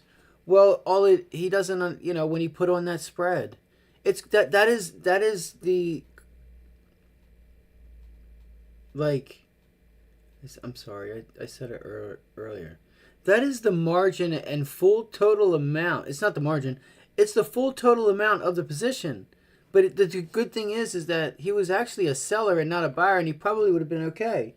I mean, I don't know if he was selling calls or if he was selling puts. I can't remember. You know, I could probably find it, but he killed himself. He killed himself. This is what I mean. It will emotionally scar you. It will. It will be. It's just. I honestly think somebody should feel a sense of it a little bit to know not to go down that path. You know, and if there's a way that it could be done, because you can't just start paper trading and be like, hooray, I'm making some trades, and then think you're going to move to real money, and you know, like, I'm going to tell you right now, this is just my thoughts. These are just my thoughts. These are just my beliefs, okay? I didn't start paper trading. I'd never paper traded. I worked. I would buy for my long-term savings account. I would just buy shares when I first started. When I got home, I was looking up definitions. I was looking up meanings. I was reading. Like, I was doing everything that I possibly could do to learn and get educated. And I remember the first time, like, trying to do options. You know, like, you're thinking like a contract, like, you're trying to picture it in your head, and for some reason it's more complicated. It's not like you make it more complicated than what it really is. I don't know if I'm the only one that feels that way or not, but you know, it took me a while. Like, I knew what, like, I had the sense of the idea and everything, and I was selling covered calls because I want to make money on my positions. These were stocks that I had that were already up. And I was selling covered calls on them. I'm selling puts. Like, you know, I was buying Moderna at $18, $24. Give me more. Like, because I read articles and I read and I read and I read and I did my work. And I felt Moderna was the one. And I was right. Moderna was the one. I didn't buy Gilead. I didn't buy Novavax. I bought Moderna. That was the only COVID share thing that I bought. That was the only COVID, like, company that I bought. And I remember the price action of it. I remember the first day it went to 50. You know? And I'm like, shit, this thing's already up 100%. Then it went to 80. You know? I'd be damned if I didn't know that the damn thing was going to go to $600 some dollars. You know? I didn't think it was going to go that far, that quick. Because I didn't have a sense of. And I think a lot of people look back on 2020. Maybe I'm going to make a video about this. I'd like to get a couple traders together and look back at 2020 and what would you do different? What would you do different? You know, we all knew the Fed and the liquidity. So why weren't we all buying calls? Why were we not buying calls, you know, 5, 6, 7, 8 months out and leveraging them, doing a margin, whatever. Like, we're going to the bank, and we're not going to the bank and getting out $2, $3, $4, $5 million and just buying calls, just buying as many leaps as we can on calls, in the money, out the money, middle of the money, show me the money. Like, so why were none of us doing that? Do you guys remember that? I do. Like, the sentiment wasn't like, yo, we all know the Fed's adding liquidity like a son of a bitch, you know? Yo, I got like 80,000 calls. I just took the calls that I took with the profit of them calls and bought more calls. Calls. So, you know what I mean? I'd like to know, like, what everyone would do different. Because that would have allowed you so much goddamn leverage instead of, even just buying the stocks themselves, guys. Bought DraftKings at $11, $12. I was loading the boat on that thing all the way up until $18. You know? I want to say maybe my average price was $18. Was my average price when I averaged up on it. I sold it at 60 some dollars. It went to 70. I remember it went to 60. Then it went to 70, I think. And then it fell back down. And then it came back up to like 60 something. And I'm like, yeah, I'm going to take my opportunity now to get rid of that. So, you know, I think that would be a really cool video. I do. Fucking Tesla.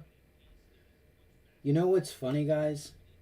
You guys remember the July in 2020, 2021? It was like it was the July in 2020 when everything was going down. You know what I did? Those it was like 2 3 days in June or July.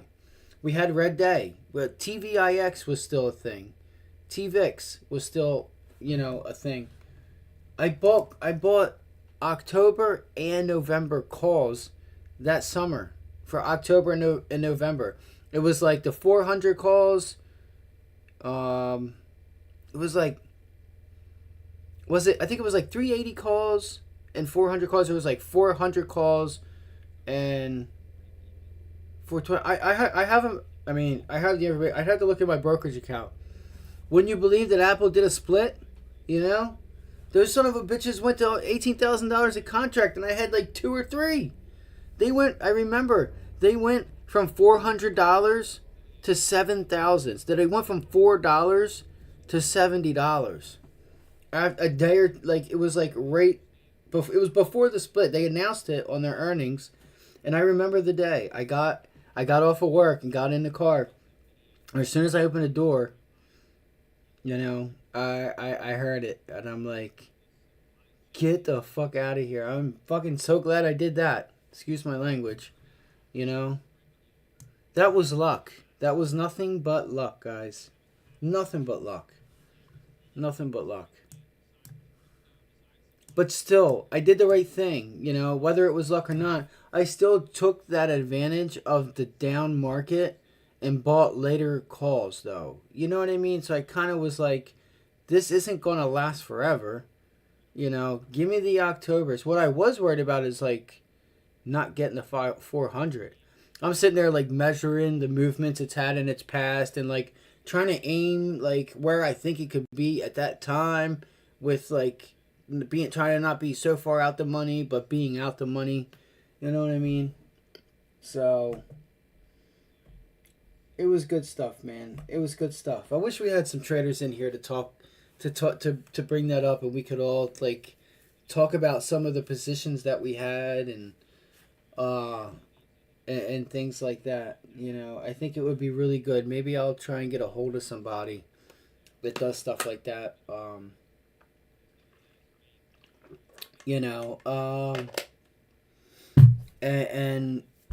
And come up with a video about 2020 and the past, like as far as like the memories and the positions that we had, that we did and went through with like Tesla and Hertz. Yeah, we had GME and AMC, but I think outside of that, there was like a lot of other really really cool things. Like for me, like I said, I remember buying TVIX. And then a day or two later, I'm buying calls on Apple for October and November. It was like 400 and 450 calls or something. I think stock price was like 320, 300. You know what I mean? It was way, way out the money. Or it might have been like 350, 380. Yeah, it might have been 350, 380. I mean, they were like $400 a contract. So all right, we got to get to work, guys. It's damn near 3 o'clock.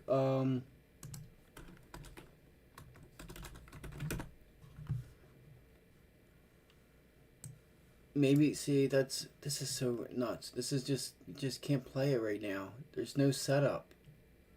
It's literally trading sideways. Like, because you don't, so I, like, where's the bottom for this? Do you know what I mean? Like, do you give it to VWAP? Do you wait and give it, like, you know what I mean? Are you to wait? I'm explaining why this is, like, pretty much not a trade right now. It is breaking off of that level that it was trying to hold as support, but it could still hang out right here. It could still come down here to VWAP and still be considered bullish. I mean, I doubt it, though. Maybe this is where they're going to start hitting it, right before 3 o'clock, guys. Maybe this is where they start hitting it. I'm gonna search around. That was cool. I'm gonna have to bring that up to somebody. All right, memories of 2020. All right, guys, I'm here. Post up some questions. Post up some tickers. If you want me to know what I think something's going, if you want my opinion on something, ask away. Whatever.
Um, sorry.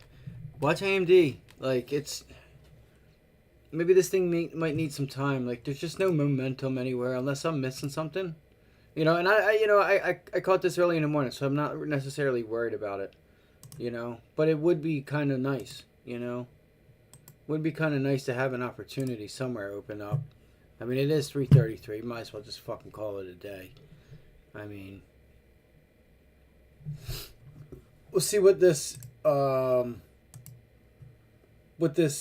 volume does here. It's still just done.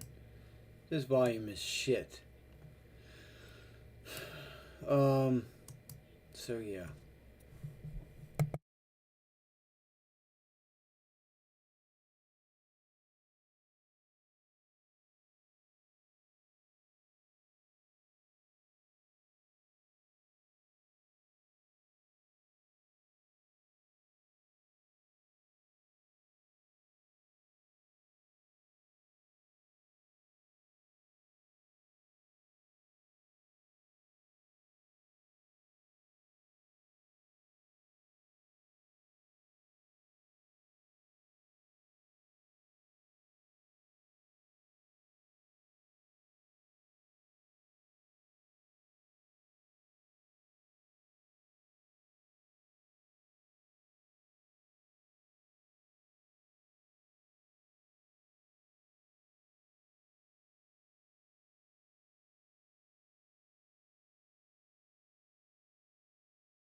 Well, it feels like this volatility's getting killed, guys. I would have hoped that they would have done something with this debt ceiling stuff. Like they seem, they're pretty confident that they're going to get it done, but yet the market's just sitting here. The volatility's getting killed. I mean, I think it's still up there. I haven't. It got killed today. So if VIX gets back over 16 or so, oh, I'm buying some more. I'm buying some more. You gotta at least have a position on, guys, especially if it gets down there. There's a few reasons why, you know.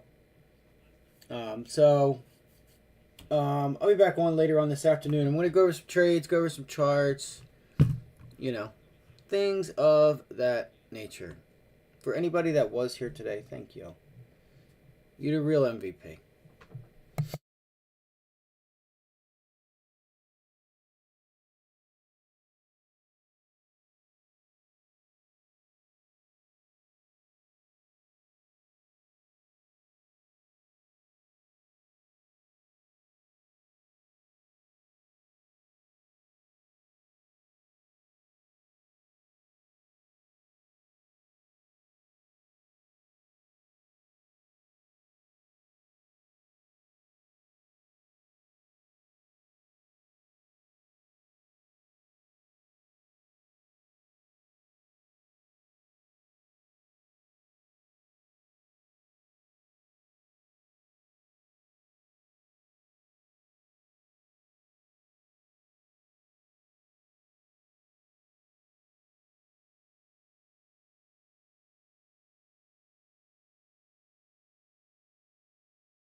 Look at it. It's gonna wait till.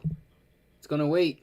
That's hilarious, isn't it? AMD is just waiting. I had a feeling it could go up, but you gotta watch, especially if you're trading options. You don't want to just get in the position and it kill your premium. I think even if you had time, it took so damn long, and the IV's already high. Look at your MACD though. This fucking stock's making a high. This thing's making a low on the 15. You know what I mean? You gotta watch that stuff, guys. So there's no real relative strength there. There's no real relative strength. I mean, unless this thing can gain and it'll probably try to curl up tomorrow. Maybe you see this level. Maybe this 124 gets hit, but it starts putting in lower highs. You know what I mean? You get one more, maybe a third. After that third one, traders see it. So you got to think and look and kind of like, you're not going to be able to do this if you're new. All right, so don't even try. I mean, you can try if you're understanding what I'm saying, but using this and the other, like all the other tools that we have, because I use more than just MACD, this is going to probably try and make another high, but it'll make a lower high, and the stock will make a higher high. This will make a lower high, and that's bearish divergence. You know? So that's what we look for. That's what puts us on the right side of probability. That's why we've been killing this bear market. Because people don't know how to trade it. They're not patient. You know? They don't know what they're doing. You gotta just be aware. Look at this, man. There's a high. You made a new high, and it's way the fuck down here. God damn.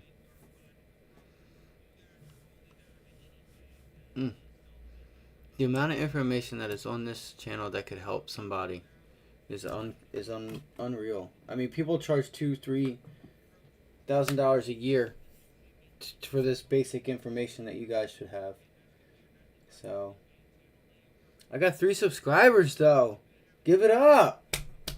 Got 3 subscribers. I appreciate y'all. That's what's up, man. I greatly appreciate that. I just hope I'm able to continue to give you guys some information that you can benefit from. You know, try and be a real one.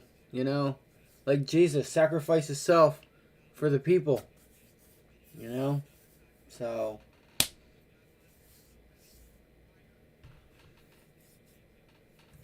All right. I just had some notes down, man. Just taking notice of this market. It's getting back to the boring old market where, like, notice volatility had ramped up a little bit there, and then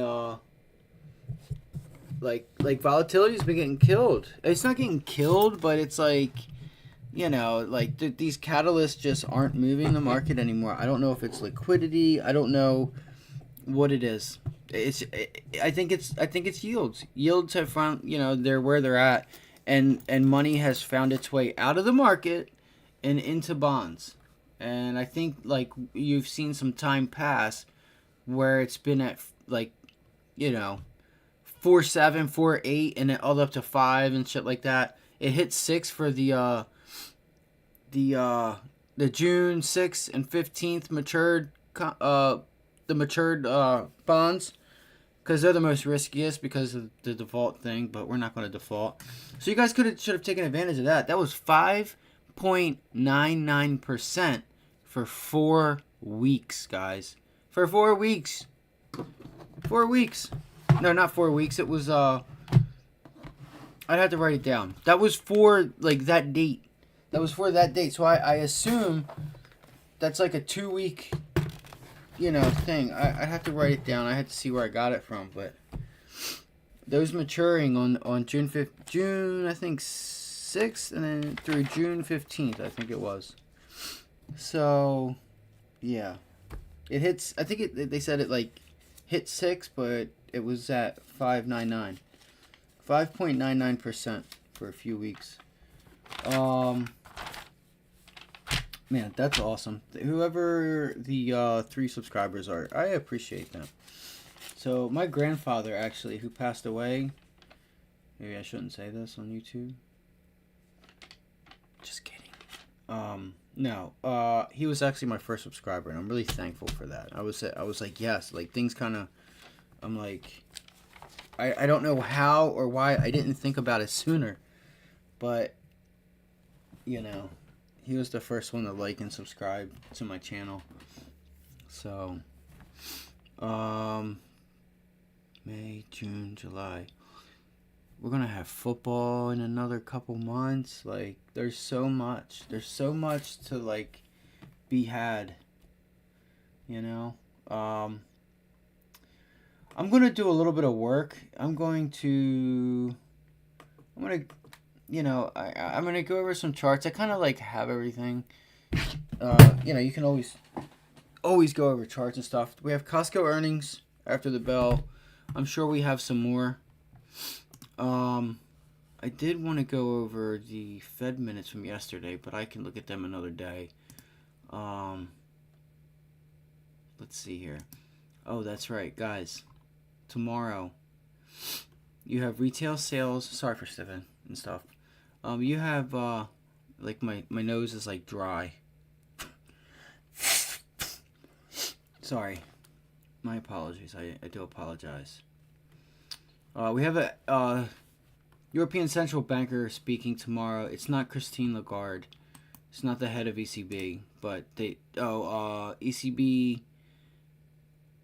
Ernia, and then which is at 3:15 a.m. and then at 3:40 a.m. This is actually a darker color. If you see that, that means like they rate it like 1, 2, and then a 3, as in how it would what the impact it's going to have on the overall markets. So this is it. This is code red. This is expect some volatility. This is a 2. This is yeah, you need to know it, especially if there's a surprise. You're going to get some kind of movement, but it could be the flip of a coin, and this is like, it's not really that major right now. They're not worried about it. Still important, but not, it's not important. Who am I trying to lie to? That shit ain't important. Retail sales X fuel. Like, what? So you can buy fuel at retail prices?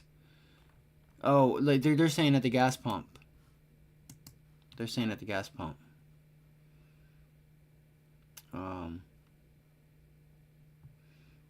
Shit, I forgot what I was gonna say. So retail sales. We got Italy, France. Oh man. Look at this.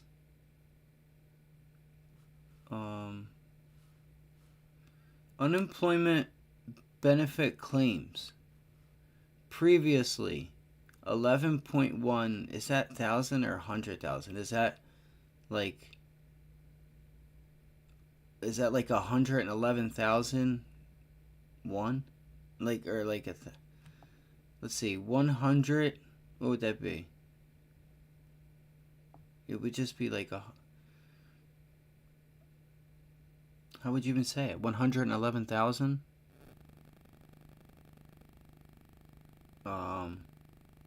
Would it be 1,100? Yeah, 1,100. Try to say 1,000. Well, no, because that would be the 1,000. Because that's why I'm getting it wrong. Okay, guys, just don't mind me. Like I said, I've been going in and out of it. I've cried. I've not cried. I've cried. I just, it kind of just hits me, and I'm like, just so distraught and feel so terrible. Like, this is, I didn't even, doesn't even feel real, doesn't even feel real what happened last night. So, that was actually when I left trying to do those few lessons is why you noticed I wrapped up pretty quick. So guys, we have durable goods. Okay, durable goods, core PCE, personal spending, personal income. You're gonna want to see these come down. You don't want these going up, and then this going up as well. You know, they're making more, so they're spending more. Like, they don't want you to make more. They don't want that. You know, they want things to cool down without, like, killing everything. And if they have to, I would hope that they would. But I don't think they got the cojones to do that. I don't think they have the Paul Volcker to do that. You know? I don't know about you. Do you think Powell has when the tough gets going and the politicians are in his ears? I mean, for Christ's sake, somebody tried to kill Paul Volcker. Somebody tried to kill him. But he said, I mean, you know, we can say this and say that. The same person got us into the mess that got us out with some 70s or 60s, you know, policy. I guess they're saying Paul Volcker was part of the people that agreed to like set policy forth that led to the 70s inflation and then had to kill it in the 80s. So, you know, I don't know. It doesn't matter. People aren't perfect. People are human. So if you're so perfect, get your ass up on that on the Fed site and put in the application and the essay, or not the essay, but your send over your I don't know what it's called. Resume. That's it. Resume. So yeah, they try to trash Paul Volcker and stuff like that, but like he did his job. He said, you know what, I don't want to do this, but I know if I do it, I get it over with, we can just have a stretch of 10, 15 years of growth and just get it behind us. I'm really curious if Powell and them got it in them, you know? Really, really curious. So, one more thing, guys. Let's see if it'll tie into... let's see, personal income. So look, you guys remember how I was saying that one thing that not too many people are talking about? I'm going to tell you right now, fund managers are talking about it. Fund managers are. Alright? They're smart. Alright? You get to a point where this money starts drying up from these IPOs like and all these other companies that are there that have been made through easing financial times. Okay, the financial times in the past have been so easy. You had credit. You could just go you could borrow money for a fairly cheap price. Okay, that's all good. That's all good and everything, right? So, you know, some time goes by and you're only 2-3 years in.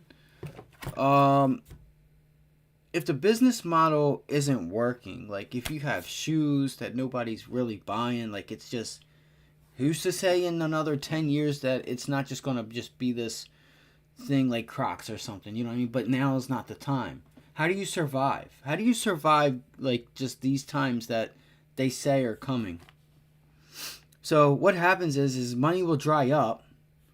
Like the money that they have to use to put capital to work, whether it be to make the goods, to pay the workers, to pay the company, or to do maintenance on the machines that they use to make the actual shoe. And they have all these shoes. They have a stockpile of shoes and stuff, right? They got to have a place to store it. They got to pay for a truck to take it somewhere. A lot of this stuff is capital intensive. So what happens is not only you have people, durable goods, or I'm sorry, personal income starts coming down. All right, personal spending starts coming down. Durable good order, that's gonna fall into what I'm saying. Like you're gonna get insight on this. So look how it's negative. Previously 3.2% consensus forecast. Minus 1%, minus 1.1%. So the Russell, I'm talking small cap companies that are 50 million, 100 million, dare I say 500 million? These companies run out of money. They have a couple options, okay? They go to the bank and they say, we need this. Can we get this? What they do with it, that's for the fund managers to. I mean, they could take half of it, buy treasury bills or whatever, keep the profits and then use the other half for whatever work and stuff they have to do, and then pay the payroll off of the treasury bills like other companies. Like, there's ways around to do things so you don't have to use the income from the product to pay the people. And like, there's other ways you can leverage capital by putting X amount of dollars down or credit, whatever. You go to the bank, you get it, and you're like, let's go put half of this in bills because they're paying high yield right now. Let's go put this other half to work, whatever. Now you got to worry about paying it back. It's not financial advice. So what happens is they run out of money. They go to the bank, and the bank's like, Mr. Goods, you guys have been good to us. I hate to break it to you, but the times that we're in, we cannot take the risk in lending you money that much. We can give you half of that at 6%, 6.5%, 7%, when they were relying and getting it for 3%, 2.5%, 4%. I wouldn't even say 4%. 4.5%. So, so the capital dries up. They go to the bank, and the bank's like, so their product is bringing less dollars in. They've got to pay more in interest if they borrow from the bank. The bank doesn't want to give them that much because not only are they bringing him less dollars, when they were bringing in money, they were still, like, there was no cash flow. Like, they're barely making any money to even pay the bills. Like, they're behind. They're not making any money. And they're barely bringing enough money in to keep the business sustained. So there's going to be companies that don't make it out of this. Possibly. And that's going to help us for getting us out of this. The sooner that happens, the sooner we can get out of this. All right? So those are the last few words I had. Just keep that in mind. Just keep an eye on durable goods. Maybe I'll try and look up some information tonight on how I can dig further deep into that. Maybe get like a timetable on roughly how long it takes to, for some of these, how long, like what's the estimate? Because they have estimates for everything. They know how long the bear markets are, bull markets. Like, they have everything. They have everything to a T from the past. Past prices not indicative of future price. But, they all go by that. If they all go by that, chances are it's going to happen because they're in their mind. They say the paper says to put the money to work. They put the money to work, So, I don't know. I don't know. I just hope everyone had a good day. Look at AMD. You bastard. You Boston. I'm gonna call it a day. I'm gonna have a video later on. And we also have Michigan consumer sentiment. I just say the Michigan numbers because they cover a lot, like the 5-year inflation expectation. So they think inflation is gonna be 3.2% in 5 years. 5 years. It's funny. Not to say that they're wrong. It's just funny.